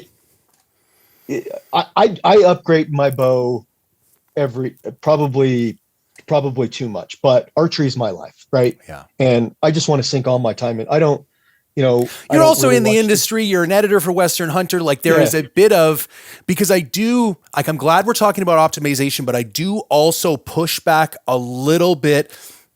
I think it's important to sink the time in to get a setup. But then once you have a setup that is like proving yeah, effective, you're better off than working with that setup than keep yep, thinking that there's something better. And then, yes, yeah, maybe every year or two, a new broadhead comes out, a different arrow. Okay, maybe try that for a little bit. But this, like, there's this great short story by Arthur C. Clarke, who's like a sci-fi writer from the 50s. And it's about these two warring nations. And this one nation kind of has somewhat primitive technology and primitive weapons, and it really just sticks with this weapon and it just keeps grinding it out. And this other civilization is like caught in this technological R&D loop where they keep, like, they'll come to the war with one weapon and then they don't quite like it, so they go back. And so they're constantly trying to like reinvent the wheel. And the one with the primitive technology wins because these guys were so busy trying to come up with the perfect weapon. These other guys just chipped away at them and slowly beat it down. And I think, like, my first real bow was a Pro Defiant 34 and I shot it for 5 years. yeah, And I got one setup on it once I went through like a couple things, and I shot that setup for 4 years. yeah, And it was like, then I could take all my spare time and actually yeah, sinking it into practicing with that yeah, setup. exactly. Now I'm not. Now I think there's a difference between upgrading your bow every year and then shooting a bow from 2005, right? Right. Yes. So there's a happy mix there. And another one of, I wasn't blessed with any brothers. I have two sisters, but my brother from another mother, Jaron Danzy, love that guy to death. He's one of my best friends, best hunting partners. Love that guy. He doesn't have a lot of time. He doesn't get many hall passes from his wife. Got a pretty demanding job, kind of climbing the corporate ladder. Really good father, and he keeps upgrading his bow every year. And I am just like, I just want to, like, he's already bald, so I can't pull his head. Like, I can say he's bald because I'm bald, but I just want to pull his hair out and be like, Jaron, stop upgrading your bow every year. Like, and he's totally on board. Like, he's drinking the James Kool-Aid. He wants to shoot that fast arrow, wants to kill a big mule deer. And I'm like, buy you buy an efficient bow for your draw length, stick with it for 3, 4, 5 years. And so once you get that setup, I'm not saying when I say optimize that you need to like what you said, like gain that extra 2 feet per second every year, or get that inline accept, like optimize that setup. And if you don't have the time, stick with it. Like, don't be complacent with old technology, but you don't need to be upgrading your weapon every bow advancement doesn't, every once in a while, like Hoyt made from 2020 to 2021, Hoyt made a tremendous jump. They went from cam and a half to more of a binary design. And that was the best thing that Hoyt could have done. Like, I've shot Hoyts, but then I fell out of love with Hoyts because I couldn't keep them in tune. And then from 2020 to 2021, they went to that binary cam, and the RX5 was like the bow made for me. Like, Right. it didn't matter what bow I was shooting, and if I had just upgraded a bow for 2020, I was getting that RX5. Like, so sometimes that happens. where it just, holy cow, the manufacturer that you just, I love Hoyt's durability, and I just love their utilitarian nature. And they finally came out with that cam system I wanted. I was getting that bow, but that doesn't happen all that often, right? Right. From the RX5 to the RX8, not a ton has changed. Yeah. There's Yeah, that been, RX5 is still going to hold its own. oh It yeah, was funny you say that leap, because the thing about my Pro Defiant is it sucked to tune. And it would yeah, come out of tune. I had to learn how to yoke tune. I yeah, had to do yep, all this crazy stuff. And then the next bow I bought after that was the RX7. And I yeah. was like, I've got my own press here. I came home, I set it up. It took me half a dozen arrows. I shot a bullet hole. For the life of that bow, I literally never touched it again. Like, Nope, took it on doesn't come out mountain of tune. hunts, beat the hell out of it. Now, and you being a Hoyt guy, I had a crazy experience this year on whitetail where the rest insert flew off the bow. I think the epoxy gave way. I don't know. I was at full draw on a whitetail, and I let go and the bow exploded. So I'm kind of like going through a bit of a find a new bow type of thing right Oh, now. the what rest were you shooting? It was a Hamsky Epsilon limb driven. Really? Yeah, and Interesting. so it's a carbon. It was the RX7 Ultra, so it's the carbon, and the insert that's actually like Yeah, epoxied to yeah, the yeah, bow yeah, that yeah. you attach the rest to. Yeah. That whole piece came off, Came out, yeah. with the rest attached to it, and it was Yeah. hanging down by the cable off the bottom limb. Like, I Oh, thought the bow blew up in my hand, dude. yeah. And That's I'm like, horrible. oh yeah, and like I really marginal shot on the deer, tracked him for 300-400 yards. I think I just got him in the hind quarter, didn't. But that was one of those hunts where I was sitting in a blind in Saskatchewan, like -20 for 6 days. I get a Yeah. shot at 1 p.m. on the last day, Oh, and my bow blows up. blows Like, up. I Yeah. was like, Oh, I felt like puking. I just like, what do you yeah. do? Like, it's one of those things where it's like, I didn't do anything wrong. It wasn't, Nope. I was leaving my bow out at night. It wasn't warming up and cooling down. And it was just a shit.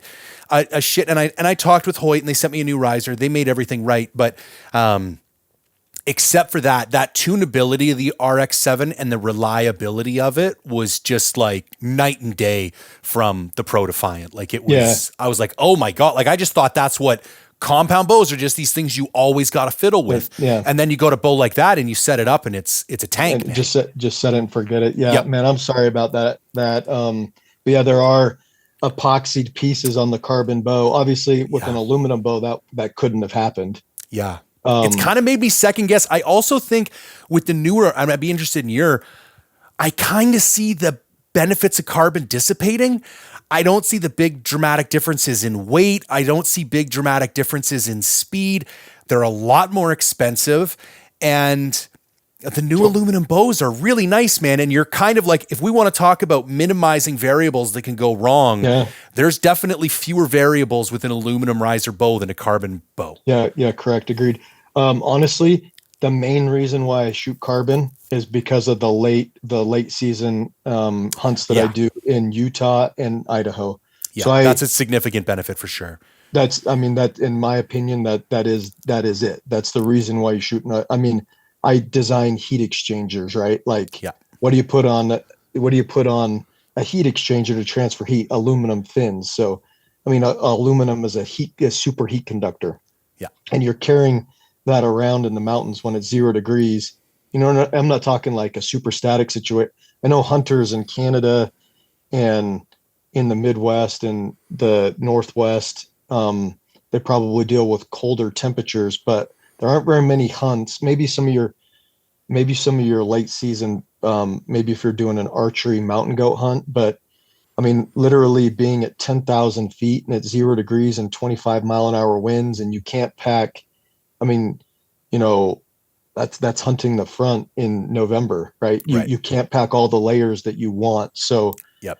not walking around with a superconductor of heat, that's the big draw of aluminum. You bring up a really good point though on those are epoxied. They Yep. are. You can't. How do you fuse carbon and aluminum? It's glue. Yeah. Yeah. There's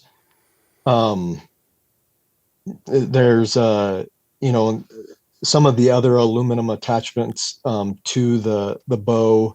have bolts. That one I think obviously didn't have a bolt. Yeah. And can't, right? Because the um I guess maybe they could, but in either way.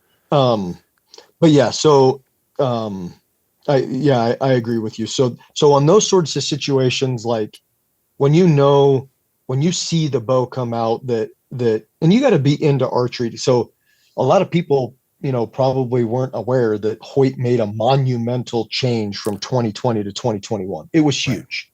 And the changes since 2021 have been tweaks to a monumental change, right? Incremental. Yeah. Yeah, incremental. So you don't need to upgrade your bow every year. That's not the type of optimization that I'm talking about, like finding the exact site. I'll give another example. Spot hog.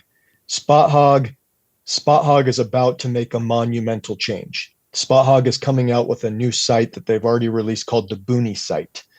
Yeah, talk Um, to me about this because I saw it come out. I shoot black gold, but I'm building two setups right now. Back to your instead of upgrading every year, you're probably better off to have two bows. My major takeaway from my bow disaster was I hunt enough. That's not an excuse. I should have had a backup yeah, bow, so I'm in the process yeah. of building two. So I'm looking at other sites, and I saw this Booney come out, and it seems really interesting to me. So I'd love your take on this. So let's finish up the bow Yeah. thing and let's get into that site because I think this is another, like, if you're a spot hog guy, spot hog's coming out with a monumental change, right? Like if you're looking to upgrade your site, this might be the year. So the weapon optimization, the arrow optimization, the easiest way to do the two arrow setups. It's not, you're not necessarily carrying both in your quiver, but the easiest way to do it is two bows. You Right. got one bow with your fast setup, and you got one bow with your other setup. So right now, I've got a bow. So both of my bows, just the way that I design my arrows, both of my bows can shoot either my heavy or my light arrow. But Okay. that's just me. But I've got a bow with a spot hog sight on it, that's intended to be, that is my long range 420 grain arrow, 300 and so that RX7 was shooting a 422 grain arrow at 318 feet per second. Um, that arrow, I didn't have a second sight tape on, but I knew I had the double pin. I really like the spot hog double pin, but I knew what my double when my fast arrow was 30 and 50, that's what my double pin kind of corresponded to. On just so happens that my heavy arrow, which is like 570 grains, is 20 and just about 40. Okay. So I know, and I'm really only going to be shooting that heavy arrow out to 40, 50 yards anyway. Yep. And then my other bow it says RX7 again, and it has an option, a new option site. Okay. Did a review on that in Western Hunter. Great site. The big lack on that site is I'm in love with the Spot Hog MRT multi-ring technology. That is the single most. I think that people need to give that more credit because that's what's going to make you really accurate. It's going to help you make your peep to sight line up very concentric. Okay. Because it that big sight ring and the multi layers in it, you can really line up very, very consistently regardless of the light. So your pupil dilation will more or less shrink or grow your sight housing, and that MRT accounts for that. Okay. So it's a huge deal. The biggest knock on the option is I don't love the light, half a centimeter white line as your lineup reference. Right. That's like really the only knock. Other than that, it's a fantastic site. Probably the best drive system I've ever seen on the site. But I'm just not as accurate with it because of that MRT. And I see a lot of people shooting spot hogs. They take that MRT off and they just put like the one ring on it. Like, oh, you're literally taking the best part of the sight off. And they do that so they can get a little bit more range. Okay. Because so the sight housing isn't. But man, that MRT is like a miracle for accuracy. So So my other sight uses the option archery, two sight tapes, front and back. It's got the flipper pins. The option archery has the flip pins. So Yep. basically I've got a sight tape that references my rover, and that's my fast arrow. And then the sight tape that references my bottom pin when I flip the multi-pin in references my heavy arrow. And my multi-pins are referenced for my heavy arrow as well. Okay. So that's the setup. That's just like, if you wanted to geek out on a setup, and you can get into my articles in Western Hunter, because I did a 3-part series on how you set this up exactly. And you can pick up those back issues, or get a membership online to view back issues. But I walked through that in super detail, so we won't do that obviously here. Um, but basically, the easiest way to do it is set up one bow with one arrow and another bow with the other. If you want to start shooting a heavy and a light arrow out of the same bow, you need to tune instead of most bow shops, you kind of pick an arrow that kind of fits you and yada yada. Yeah, sure, you pick a spine, but at the end of the day, they're tuning the bow to the arrow. It Yep. actually it should be the opposite. You should get that bow, great center shot, eliminate the cam lean, and then tune the arrow to the bow. And that's kind of that's what you have to do to shoot two arrows out of the same bow in the same rest position. Right. So that's it on steroids. And then the option sight is the best sight on the market to be able to track the trajectory of two arrows. Okay. So does that kind of answer your question? No, yeah, 100%. I love it. And I like that there's a simple and a complex approach, because having two bow setups, is pretty simple, straightforward. Two sights, stick with common tuning techniques. A lot of people could go do that tomorrow. And then if you really want to go gnarly, you could have a double setup on the same bow.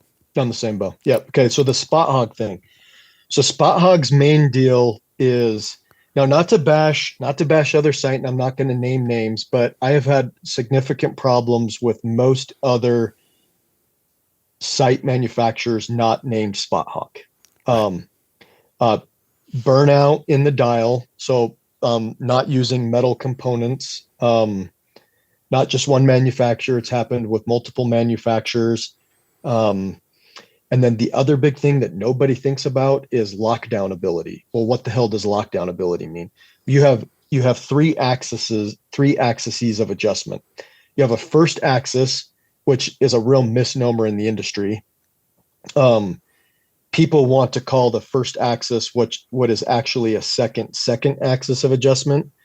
The first axis is back towards you like this. And that is it's actually not that important that the first axis is set appropriately. So as long as the face, the top and bottom of your sight housing, as long as it's close to perpendicular to the string, it doesn't matter. Right. Okay. So really Spot Hog used to have a first axis adjustment, a true first axis adjustment, when they just had they had like a circular post that went in that you could rotate. Okay. If you could imagine rotating like this end over end, that's the first axis. Then second axis is like this, right? So most sights like a Black Gold have two spots that you can tweak the second axis. You've got a sight second axis where you're basically aligning your bubble. Yep. And then there's a second axis break, typically where you break the connection bar, so you can have a Picatinny mount or a bar or a direct mount, right? Yep. So right there is typically where you have your second axis. Now, a lot of people in the industry mistakenly call that the first axis of adjustment. That's a misnomer in the industry that I would hope to cure one day, but that's a second axis adjustment. What that allows you to do is that allows you to be able to hold your bow at a natural cant and still have your slider drive be dead plumb. So you can hold your bow at a natural cant and still have your slider drive be dead plumb if you have that second break, that second axis adjustment. Does that make sense? 100%. So you can independently line those up. That's the reason why you have 2 second axis adjustments. Okay. The most important, so a lot of people will get their bow plumb and then they'll plumb the slider drive to the bow with the bubble level also plumb, so they're all in a line. Well, if you do that, that's basically the way everyone does it. You're not taking advantage of holding your bow at your natural cant, right? Because you're just going to, you can, with that second axis adjustment, if you come back to full draw and your bubble is pegged on one side or the other, and you always kind of have to subconsciously Yep. I know exactly what you, yep. That's where you need to adjust your bow side second axis so that doesn't happen. Okay. You want your bubble level in your sight to mark dead plumbness of your slider drive. Okay. That's it. And then the other one you can manipulate however you want so that when you come back to full draw naturally, your bubble's in the dead center. Okay. Kind of like a little bit like setting your third axis. You know, you kind of, that's what I was thinking of when you gave that example. And the other, also setting your third axis, at extreme angles to compensate for the torque and the cant that happens. Yeah. So that second axis adjustment, you can kind of set wherever you want. It doesn't need to result in the bow being plumb. In fact, that's not the way that's intended to be. Tim Gillingham talks a lot about that as well. Okay. So that shouldn't be novel, but unfortunately it is. So Spot Hog doesn't have a second axis adjustment. They don't. Their sights from where it connects to the bow up through the drive is one continuous piece of aluminum. There are many sight manufacturers. Most of them, I have had problems with their sights not locking down fully, and the biggest one is the third axis. Right. So what I'm saying is the third axis on most bow sights in the industry does not lock down appropriately. Most of them.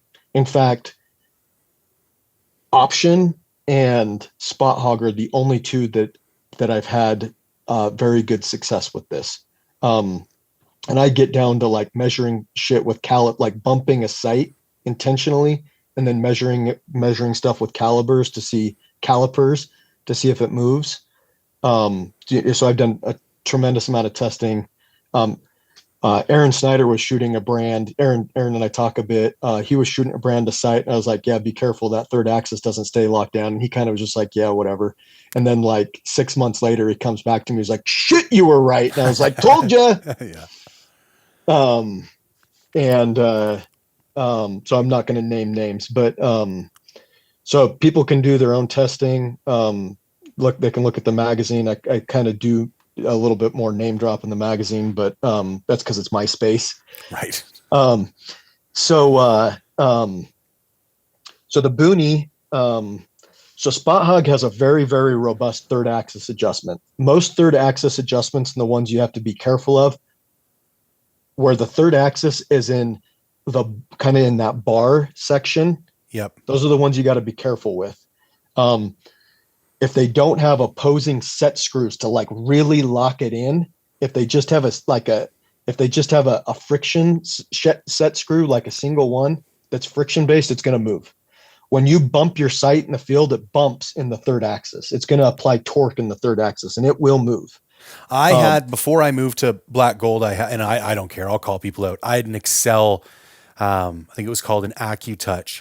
And I mean, it's one of these like $500-600. Like it was a beautiful piece of gear, but what an unreliable piece of junk, man. Like every time I came home from a hunt, I would have to put everything back in the vise. Like the second wouldn't stay locked. The third wouldn't stay locked, like nothing on that site. And I almost think it fell victim to that story I talked earlier about the two civilizations of almost over-teching the site. And I'm like, it is so fancy and there's so much shit to do on here. you haven't done any of it at like the level of reliability that it needs to be done for what I want from a sight. And I made do with that and it was fine, but I've never gone back to them because I look for like a little bit more simplistic reliability in my sights now. So the spot hog, like Fast Eddie, is exactly kind of the opposite of what you just said. Spot Right. hog's mentality is to give you the least amount of stuff, but I think their tagline is something to do with tough, right? The world's Yeah. toughest archer sights, and they are. They've got, if you look at their gearing, it's got, granted it is a plastic gear, but the gear teeth are huge. They're not going to strip.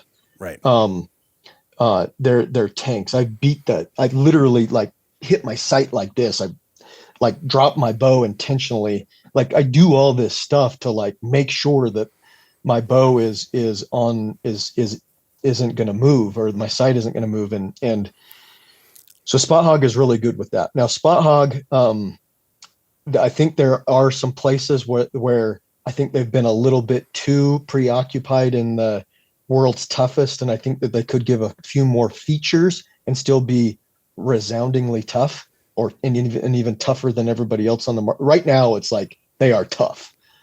So the Boonie has a couple of those features that I think they're still going to be tough, but now they've got some features to back it up. So they're going to have that second axis adjustment. So that will be a point that you'll want to check from time to time. But the beauty of that, as I already said,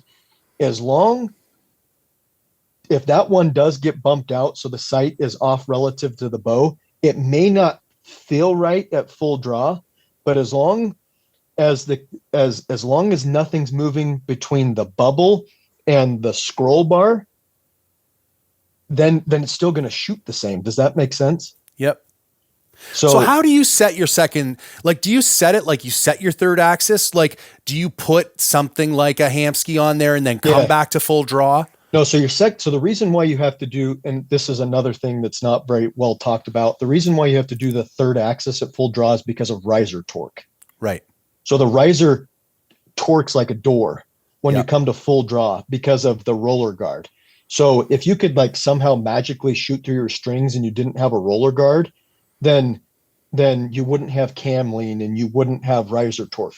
So your riser torque's like a door hinge. So we talked about first axis is this one, second axis is this one, and third axis is the door hinge one, right? So your riser torques. So if you mounted a laser on your bow and drew it in a static situation, you would see that laser pointer like. So this is at full draw. As you start drawing, you'd see that laser start doing this sort of deal. Right. So that's the reason why you need to set third axis at full draw, because your sight is torqued over a little bit to the right, if you will, and you need to account for that when you're actually lining up. The second axis, the most important thing is for a slider sight, is that your bubble level in your sight marks your slider drive to be dead plumb. Now, if you have like a 7-pin sight with no slider drive, like Spot Hog, for example, you would want that wire in the Spot Hog 7-pin sight to be dead plumb with the bubble level. And for the most part, the sight manufacturer makes sure that's the case. But with a slider sight, which most everybody has these days, you want to make sure that your bubble level is plumb when your slider drive is dead vertical. So the best way to do that is the Hamsky Gen 2 third axis level. Okay. You put that on your slider drive. And I have the first gen. You think there is a significant difference to that Gen 2? Yeah, there is. It opens up wider. It has more function. I own 2 Gen 2s. Okay. I've been holding off, but there's a couple things that it just won't go on right on my current. And I've been looking at that Gen 2 thinking it looks like that's going to do what I want it to do. Yeah. So you put that on the slider drive, a portion of your slider drive. So I literally like on the Spot Hog sight, like somewhere on that big piece with the black teeth, you want to put it somewhere on that. So that's the most important thing. So with conventional spot hogs, that's the only place that you can level the second axis. So you can't, in order for you to like even level it to your bow or level it to your natural cant on a spot hog right now, you'd have to shim, like, because you have two bolts that attach your sight to your bow. Yep. You'd have to shim one of those so Yep. if you can imagine, that would be your second axis adjustment to Yep. line it up differently. Yeah, like if you had a dovetail, putting a washer on the bottom bolt, for example, yeah, would give you like that little bit of, I'm with you. Yeah, so that's how you do it currently with a spot hog. Well, spot hog prides themselves on tough. So they've designed one piece aluminum through the connection through the scroll. They are really robust. Their third axis lockdown is the best in the industry. It has two opposing screws. Their second axis lockdown has two bolts that go in, and then you literally lock down the one bolt with two opposing screws. Like they have very thoroughly thought about locking down your bow sight so it doesn't move. So the Booney does give you that second axis adjustment, which again, if it goes out or gets bumped in the field, that's actually not the end of the world, because it may hold a little different at full draw, but as long as you get that bubble level dead plumb, it's good. Right. You may need to like re-zero at, you would maybe need to re-zero at like 20 yards, but as soon as you brought that zero in, everything would be back to good. Right. Right. And then the other big thing is it's kind of hard to take a pill off, like especially if you do a really good job putting a sight tape down. It can be really hard to pull the sight tape off and install the sight tape. So the Booney is now going to be made so that scroll wheel you can remove. You can remove that scroll wheel, which will really help applying the sight tape, changing the sight tape out. And then it also gives you the ability to have a different sight tape wheel for different arrows. So it's just a little bit more modularity. So that's one of those things that you could. What pin options do they have with the? Do they have a couple you can get? So kind the of Booney, their whole... so the Booney has every one of them. So their double pin is really good. The triple stack, their 3-pin, their 5-pin. I really, really, really love the double pin with my fast setup. Now, like is that the double pin that's vertical that has like a top one and a bottom one, and they're fixed in relation to each other? Yeah, they are. Okay. And then the triple stack you can actually move. The triple stack is great. A lot of people see that. It's heavy. It's like 2.5 ounces heavier, which is a lot on a bow sight, especially out there. I don't think people take that into account. Like where that weight actually exists really dictates how much that's going to impact, the balance of the bow. It's funny. I'm having this thought right now too, because I've always been a 5-pin guy, but again, my primary target has always been thick timber elk. And I've had lots of situations where he came in at 30 and then he was over at 40. And it's like, I just moved and like, and I'm thinking now when we talked about optimization and different setups, and I'm really liking this, like more high country mule deer setups. I could actually see myself again, if we're going to go back to having two bows, there are sights that lend themselves to distance shooting a lot better. And that's going to be your single and double pins. It's going to be a nice clear sight picture. It's going to be a dialed in sight tape. You're going to have time because you're sitting back, you're waiting for him to stand up. You've ranged him a bunch.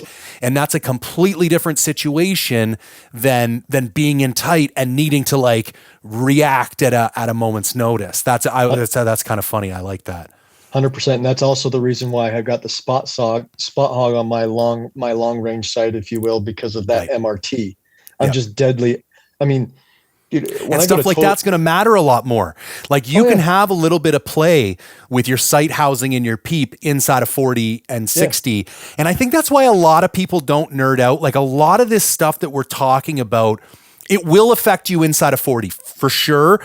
But is it going to have a big enough effect where you like miss? Probably not as much. It's when you start getting out. The other thing is angles. I don't think most people pay attention to third axis because they don't shoot at angle a whole lot. And the flatter you shoot, the less that third axis, as long as it stays put and you've sighted it in like Yeah. that, you're going to be okay. Yeah, as long It's as it when stays it's put, out yeah. of alignment and you're shooting up in 15 degrees or down at 15 degrees. That's when you're going to have problems. And here's the other thing. I don't think enough people are practicing like that. And I think they think they're sighted in because they're at the range, they're at 50, everything's good. And then when they get out in the field, they've got this shot at 40 yards, but it's at a 30% slope angle. And then they, like you're saying, they shoot higher, they shoot low, and they don't know why. And it's like, was your third axis really as dialed as it could be, which would also compound, your ranging error that you were talking about earlier as well. Correct. Yeah. Yes. I agreed 100%. Yeah. You coined that really well. I think, so I think a lot of people just get lucky. At Total Archery, I do not do this in the field, nor am I saying this, but man, they may not love that I do this, but if it's, towards the evening and no one's there, I stop and take 160-yard shots on foam. I have to, like, I'm pretty good buddies with a new company, Precision Cut Archery sight tapes. I've been helping in the development with that. And when you start to get out that far, you really have to look at atmospherics, just like you would with a rifle. But like, I can, I mean, I can kill foam, literally kill shot at 160, 170 yards. I've got a pin for that. That's crazy. Even that we've got the technology where, like, when I see Cam busting the balloons at 140 and stuff too, like, people are doing it, you know what I mean? But, 5-10 years ago, I even think the technology and the speeds, to actually get an arrow out there reliably, it's a pretty great place where we're at right now. Yeah. Yeah. So I can do that at 10,000 feet, accounting for, so if I do my sight tape just as it is, where I built my sight tape at 7,000 feet, and then I go up to 10,000 feet and I take a 160-yard shot, I miss the foam. But right. Then I use Precision Cut Archery to account for the elevation, and I get a new hold on that tape to account for the elevation. Bam. Yep. Interesting. I mean, obviously, wind is a bit tricky at that distance, but yeah, vertically you can. Anyway, so I'm actually working on. I love Western Hunter that they've kind of given me the opportunity to play around with these really geeky topics. So I'm right now in the middle of an archery ballistics series. First article's coming out in the March issue, and it's going to be 3 parts. It's going to talk a lot about this stuff. It's also going to get into ballistics factors like drag models, and I'm going to have data behind different fletching configurations and why people are seeing excessive drop. I'm going to have data behind it, chrono data, Garmin, Labradar, that sort of stuff. Talking about this, and again, it's kind of just you've got your niche with the gear, and I've got my niche with the geeking out on archery and kind of attacking it from this engineering mindset. So should be really fun. So that's the Boonie. The Boonie also has a little bit more travel, a little bit more vertical or horizontal travel. So it's nothing different. They just have a little bit more click micro adjust. They have toolless windage adjustment, which is cool. That's been like that. The 2 big things are you're gaining that second axis adjustment, yep, so that you can comfortably at full draw have your bubble level, so you can independently line those up. The scroll wheel, I think, is a big deal. Removable scroll wheel. Then they've got the new brake system to go along with that. But their old brake system was fine. So is that an upgrade? Yes. Is it a game changer? No. But I'm really excited about that Boonie. Literally, the Fast Eddie's been my go-to sight for a number of years now. And if I could have dreamed about a Fast Eddie James style, it would be the Boonie. That's great, man. I'm excited. I want to try it out. I feel like we could go on all night, and we have to hit up round 2 because, like, we didn't even touch on backcountry gear, and I want to pick your brain out. But one last topic I want to get into before we sign off is actually practice regimen, because I think a lot of people are taking cues from target archers. And I think that the one place where I've been able to maybe be a little bit more efficient is that I've tried to think about what I need out of my practice routine as a hunter, not as a target archer.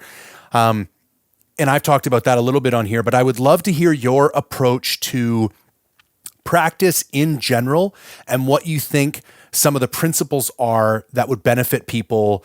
Especially this time of year, I think is like golden. Like this is, again, we're talking about separation. I love that story about Kobe Bryant. This guy shows up to practice before the game, and Kobe's on the court, and the guy practices for an hour and a half, and he leaves, and Kobe's still practicing, and he drains like 40 points on him that game. And he goes up to Kobe afterwards, and he's like, "Why did you work out for so long?" He goes, "Because I saw you come in.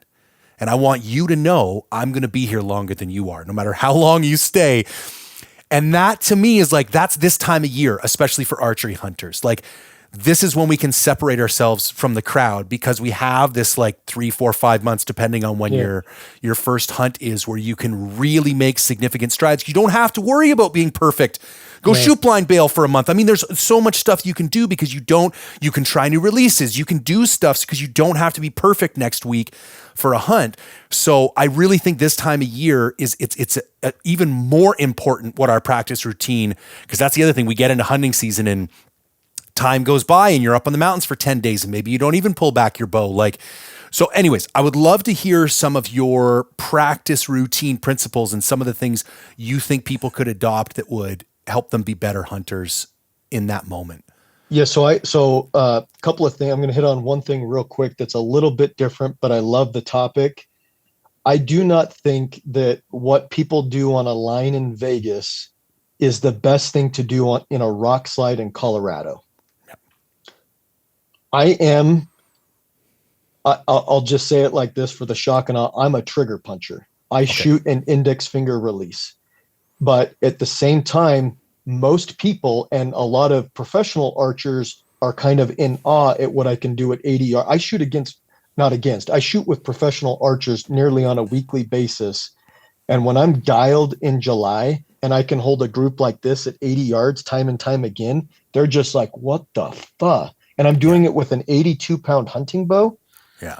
So a lot of people are just like, and I'm not trying to be arrogant with that, but literally a lot of people think that a trigger release, an index finger trigger release is a Neanderthal's tool. They're literally like, you can do that with that. You can shoot that. And it's just like this. And so I kind of want to break the mentality that you got to shoot a back tension release or a hinge to be really, really accurate. For one, I think that there are clear advantages for an index finger release for a hunter. You can get a shot. You can punch the so I don't punch the trigger. I do command style shoot, so I don't shoot back tension. When I shoot like a precision, like if you imagine talking to a precision rifle shooter, you read about that. I get on target, I draw, I'm leveled, I get on target, my finger's behind the trigger, I pull my finger over the trigger, it's physically touching the trigger. And I'm holding on target. I'm watching my pin float. When my pin float is minimized, I'm not doing drive-by shooting. I'm floating. And as soon as I like where I'm at, my pin float is good. I'm feeling really comfortable. Instead of like you hear guys, start pulling into their back wall to execute their shot. I don't do that. I slowly start squeezing my index finger. Yeah. Just like you would a precision rifle trigger. I set my trigger fairly light, but not light enough that I can't get my finger on it comfortably. Right. What index release do you like? I've tried everything and I try everything, but every year I go back to the Spot Hog Wise Guy. Okay. I back out the attention screw. I back it completely out and throw it away. Okay. So that when you back out that tension screw, it actually sets that Wise Guy at its hardest setting. But the hardest setting for the Wise Guy is actually still a really touchy release. Yeah, I've got. So I just back it out and I don't even do with it. I wish they would allow. I like the rigid stem because it folds back. Yep. And I wish that I don't even have small hands, but I can't get it small enough. So I actually modify mine. I cut some of that out and then drill and tap a new hole so I can just get a little shorter. So I like my release to basically be at the edge of my palm. Okay. And I don't, so, and I like, don't like cock your, don't like when you're shooting, I see a lot of guys to try to shoot in their index finger will like really cock their wrist over like this. That's bad. It's really hard to be consistent.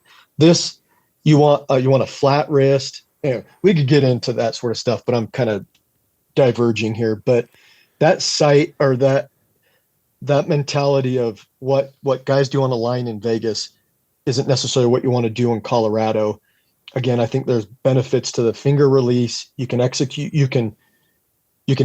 a shot much quicker. You can execute in the wind a little better. You can pull a heavier poundage. But I'm a big believer in shooting as much poundage as you feel comfortable shooting, and even practicing a lot and blank bailing a lot so you can shoot more poundage, because the more poundage you're shooting, the flatter your trajectory is going to be, right, and the more forgiving your arrow is going to be. Not right, that you need all of that to kill. You don't.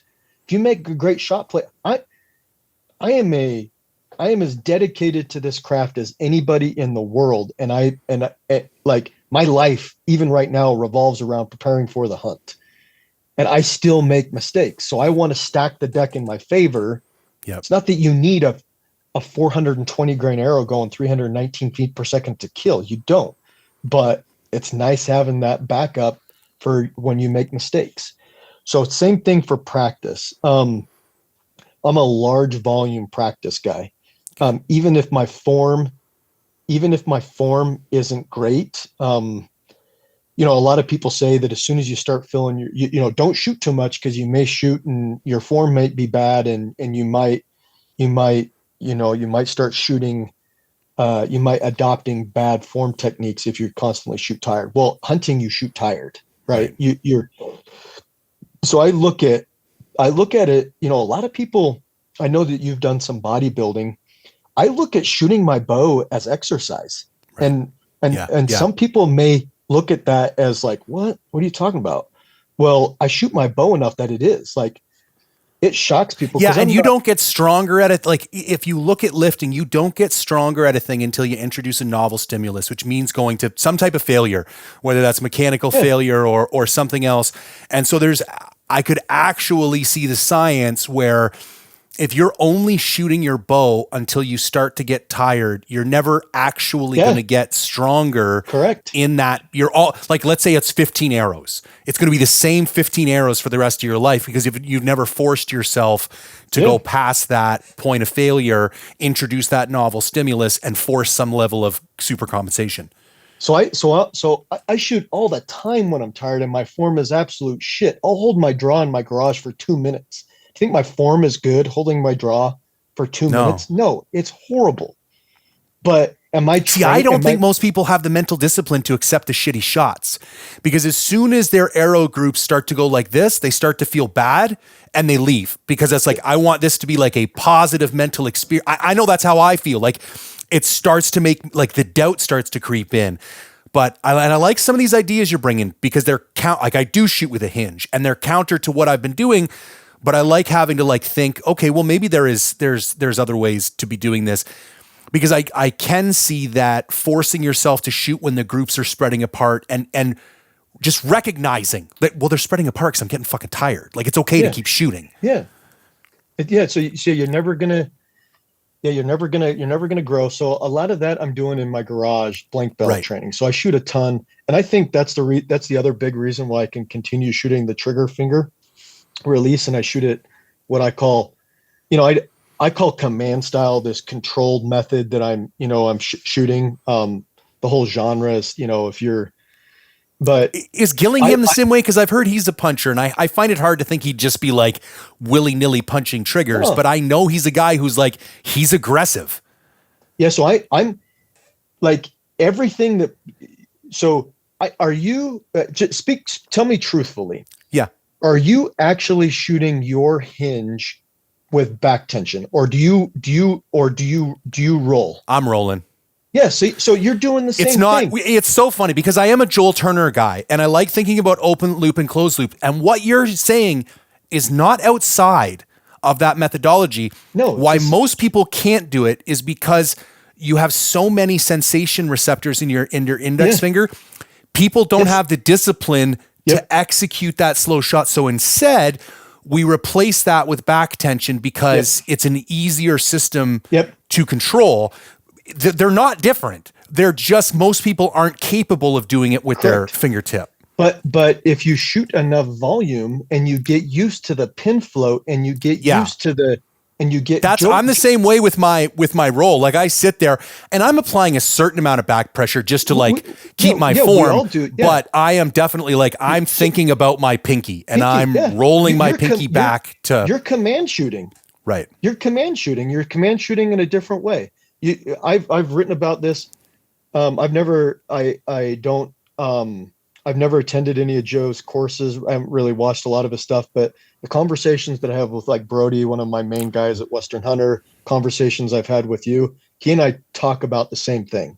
Yeah. And it's not like I'm this disciple of him, just I've arrived at it just on my own, but it sounds like we talk about a lot about the same thing. And it's because we have a shit ton of time behind a bow. Right. Yeah. So just being comfortable with that pin float and pushing yourself beyond, shooting a lot of volume, building up that strength, shooting when you're tired. That's all going to be better bow hunting practice. Shooting in your garage at point blank range. A lot of people say, I can't get to the range every day. Well, we were just talking about this the other night, and that's one of my biggest takeaways for this year is don't underestimate what you can do at 5 yards. No, yeah, because exactly. I live in the middle of the city, man, and I can only get to the range 2 or 3 times a week. And back to optimization, I want those times at the range to be effective as possible. And why I actually started doing it isn't even the best reason to do it. I did it because I would get to the range and I could only shoot 15 arrows. And then everything was breaking down on me. And I'm like, this is not good enough. I need to be able to shoot more when I'm here. So I'm like, okay, even if this isn't, I didn't even think it was going to impact my accuracy. I thought I was just going to build up, muscle and strength at, doing my reps in this little hall that's over here. And then the shock to me was I was going to the range and dropping bombs at 60. And I'm like a softball and I haven't even shot all week. In my mind, I haven't shot all week. But I've been doing these 5-7 yard shots down the hall. It changed everything, man. And it's after the kid goes to bed, they're upstairs. And it doesn't even I might not even get a ton, but just shooting every single day at these short distances has been the single biggest impact to my long range accuracy.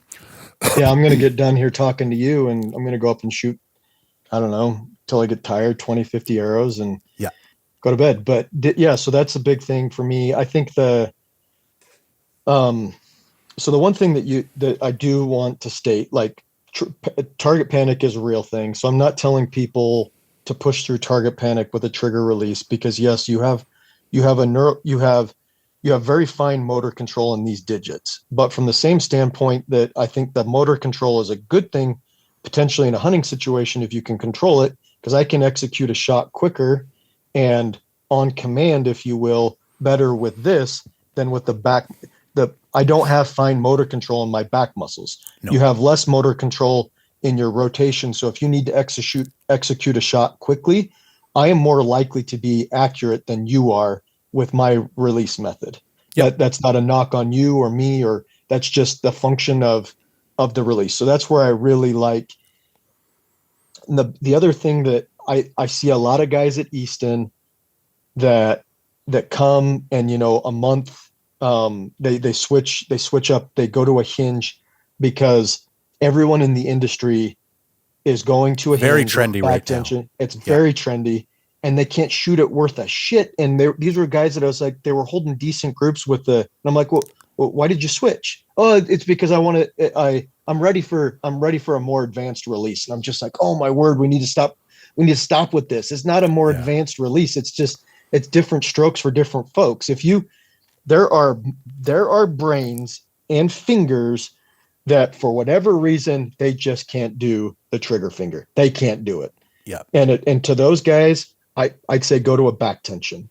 If I was just purely punching paper for Vegas, I'd shoot a hinge. Yeah. Joel, I went down to his place and when he set me up, even he recommended practice with the hinge, but shoot with a thumb button. And I actually got the Axel, Fulcrum Flex, and the Abyss, which are 2 identical release. Like the form factor is Uh-huh. identical. One is a hinge, one is a thumb button. So my anchor is the same. Now, I've always just felt so comfortable with my hinge. I've killed everything that I've killed in the last 4 years Mhm. with it. But that being said, I would even argue, even if I wanted to keep my same anchor points, if I wanted to keep my same, process, I could gain a slight advantage by hunting with that thumb button because Yeah. it would give me, when you're trying to catch that little break in the wind Yeah. and you're waiting, and then it just dies down. That's when you Bam. want that ability to like, listen, you're going when I say you're going, not when, my psychomotor controls want you to go. Yeah. Yep. So exactly. Yeah, exactly. Yeah. Joe's a great guy. I love what he does, and what he teaches. Um, a lot of a lot of what it is just Yeah. being comfortable with your shot process, the pin float I mean, I've literally seen like people will post up Instagram videos and he's sitting there like bugging people as they're trying to shoot. Yeah. Yeah. Yeah. Just so that you're comfortable with the external influence. I don't know what he calls it, but anyway, say a lot of the same thing. So shoot a lot when you're tired, shoot till failure, shoot till, and especially right now, like you're saying, make those gains right now so that you don't have to do it in August. And maybe, and every year right now, I'm having a come to Jesus moment with my form again. Right. I I go really hard on my backcountry hunts and I come back weighing 10 pounds less. And I'm a pretty fit guy. So it's mostly muscle mass that I've lost. And I see that in my shooting. Right. And I start compensating. I start doing the lean on my back hip a little bit. So right now I'm shooting a shit ton of volume. I'm getting my T dialed back in. So my body is positioned well over my legs. I'm not compensating to my back hip. Which all of that just kind of comes when I still shoot a crap ton during the hunting season, but I'm shooting really fatigued and I'm really using this time to build up my archery strength. And I have found the best way to do that is shooting a bow a shit ton till failure, like we were talking about, holding your draw weight, hell, even putting more weight on your bow than what you're going to hunt with so that your bow arm kind of gets that exercise. Like you could go on and put, those like little ankle weights that a lot of guys' wives have that they do their exercises with. Put one of those on your bow when you're just blank mailing so that your bow arm gets used to holding 10 ounces, a pound more than what it is when you're actually shooting. And you're going to develop I'm left-handed, so I'm pointing to my right shoulder, but just stuff like that. And that's stuff that's out of the box. But then like what you said, when you start thinking about it, oh crap. Yeah. You do need to shoot through that failure or you're not going to make any strides. But I think people are uncomfortable with nuance. And I think two things can be true at the same time. I think if you allow yourself to program bad form into you, I do think that's a thing.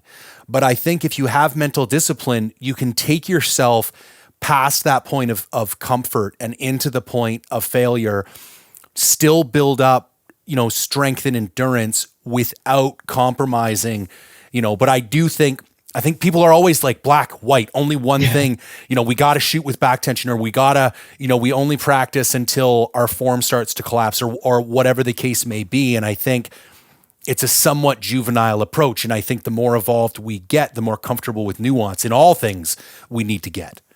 Yeah, agreed. Yeah, 100%. I think exactly. And you said it yourself, like even if you are shooting a lot of volume right now and you're doing it right now and you're gaining that strength right now, if you do develop a little bit of VAF form, check yourself come May, June, get those finer tune. You can't develop developing that strength takes a whole lot longer. That takes a lot of time. Stays. People don't understand how much more effort it takes to build it than keep it. Like, dude, I weigh 240 right now. Do you know how much I want to weigh 220? Do you know what I actually have to do? Like I would have to like take my protein to like 150 grams a day and not work out for 6 months. Like I can't lose muscle mass and I'm trying to. Mm-hmm. And so I think if people were recognize, like, look at your year, block it out. Like, okay, this is my strength building season. I'm going to take the next 4 months and I'm going to work on this. And then when we get to June and July and you're 2 months before the hunt, you can tweak a little bit of things so that you're training optimally during those periods for the activity that directly follows those periods. Yeah. And do you think that you're going to shoot with perfect form on the mountain? Yeah. No, never. Not even close. So yeah, I've actually do stress testing on my bow. I like literally shoot my bow when it's intentionally out of tune to make like torque tuning. Torque tuning is a form of stress testing. That's why I'm a big believer on my fast arrow to shoot just mechanical broadheads, because they're way more forgiving. Right. And on my heavy arrow, I like fixed blades because they're more forgiving for shot angle. But I agree that the whole concept of black and white, this or that, it's just really hard to be so black and white. And if you've got significant, if you have significant, not mental issues, let's just say if you struggle with the control and your motor control and you suffer from target panic, I guess you may have to do things one way. But that doesn't mean that everybody has to do those things that way, right? Yeah. The way I shoot my bow, I'm very comfortable with it. And for honestly, there was a time period 3 or 4 years ago where it was such this trendy thing in the industry that you had to shoot with pure back tension to be accurate. And I haven't changed my shot process, but I tell people I shoot with back tension, and I wasn't, because it was the trendy thing. Well, now I've gotten to be super comfortable in my skin. And then you get these prominent guys in the industry that are actually now talking about their shot process, and it's not so different. And, Tim Gillingham and Kyle Douglas have been big promoters of, command style shooting. And now the last 3 or 4 years, I just to be shock and awe, I'll begin a conversation if we're talking about, I'm a trigger puncher. Not really, but yeah. So yeah. Man, this has been awesome. I can't believe how time flew. We gotta do this again, 100%. I will make sure to put all your information in the show notes.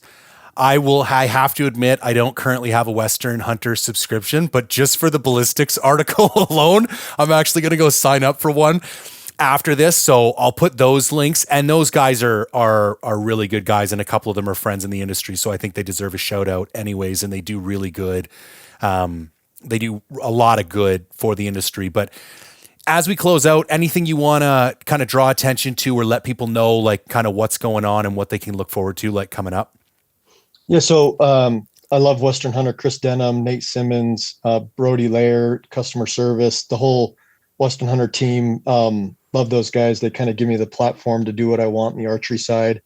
So I have a lot of, so we gotten really techie in this archery. So that's what I do in my column. It's all really, really, really techie. If you're a guy working on your own bow, you need to subscribe to Western Hunter YouTube. You need to get the magazine. You can read all the back issues. It's like $35. And then you get, for a year, you get 6 issues. You get all the back issues. I've been the archery content editor for, I think this is my 4th year.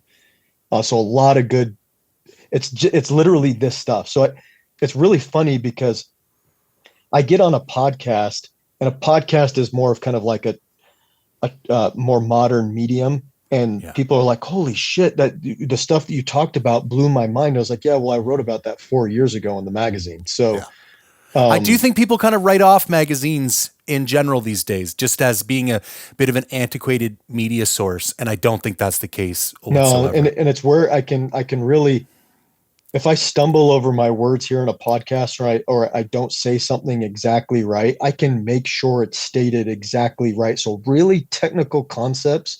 Yeah. There's a reason why in engineering, in medical, that most of the groundbreaking technology is still all written. It's trade journals. Yeah, correct. Yeah. It's yes. And my approach Western Hunter has given me the medium to still continue to write on it's all technical writing. Yeah. It's not, it's extremely technical writing, and that's been my niche. And there's been some really big names in the industry who have, I'm very grateful, but they've all reached out and said, man, you're doing something right now that, and it's the writing medium. So yeah, I appreciate it. Check it out. It's been really good to get to know you a little better, and appreciate what you do. Like I said, you and I are very gear minded, so we'll have to do more of our gear oriented thought Yeah. process later. But yeah, appreciate the opportunity to talk. I like to educate and help, and I've learned a lot from you. I've watched some of your YouTube reviews. So thanks for what you do. And That means the world, man. It's, I always think I am, because I wasn't born a hunter, and, there's a lot of guys, I don't try and pretend to be somebody I'm not. And when I do have guys who reach out, who are at your caliber, who appreciate the stuff I do, it really means the world to me. And it helps me know too, much like you get that feedback from guys you respect, like every now and then you just need that. Yeah, I'm doing the right thing and I'm heading in yeah, the right direction. So that means a yep, lot, man. I really appreciate it. yep. Yeah, well, let me know, and we'll jump on later and do a gear one. I think because I have, like you, I share a lot of your same gear principles, and probably spend too much thinking about gear. But Yeah. it's another place you can separate yourself. Yeah. And success, really, that's where success comes from, is separation. So Love it. All right, man. Thanks again. Have a great night. I really appreciate yeah, it. yeah, you bet. All right. Take care. You too.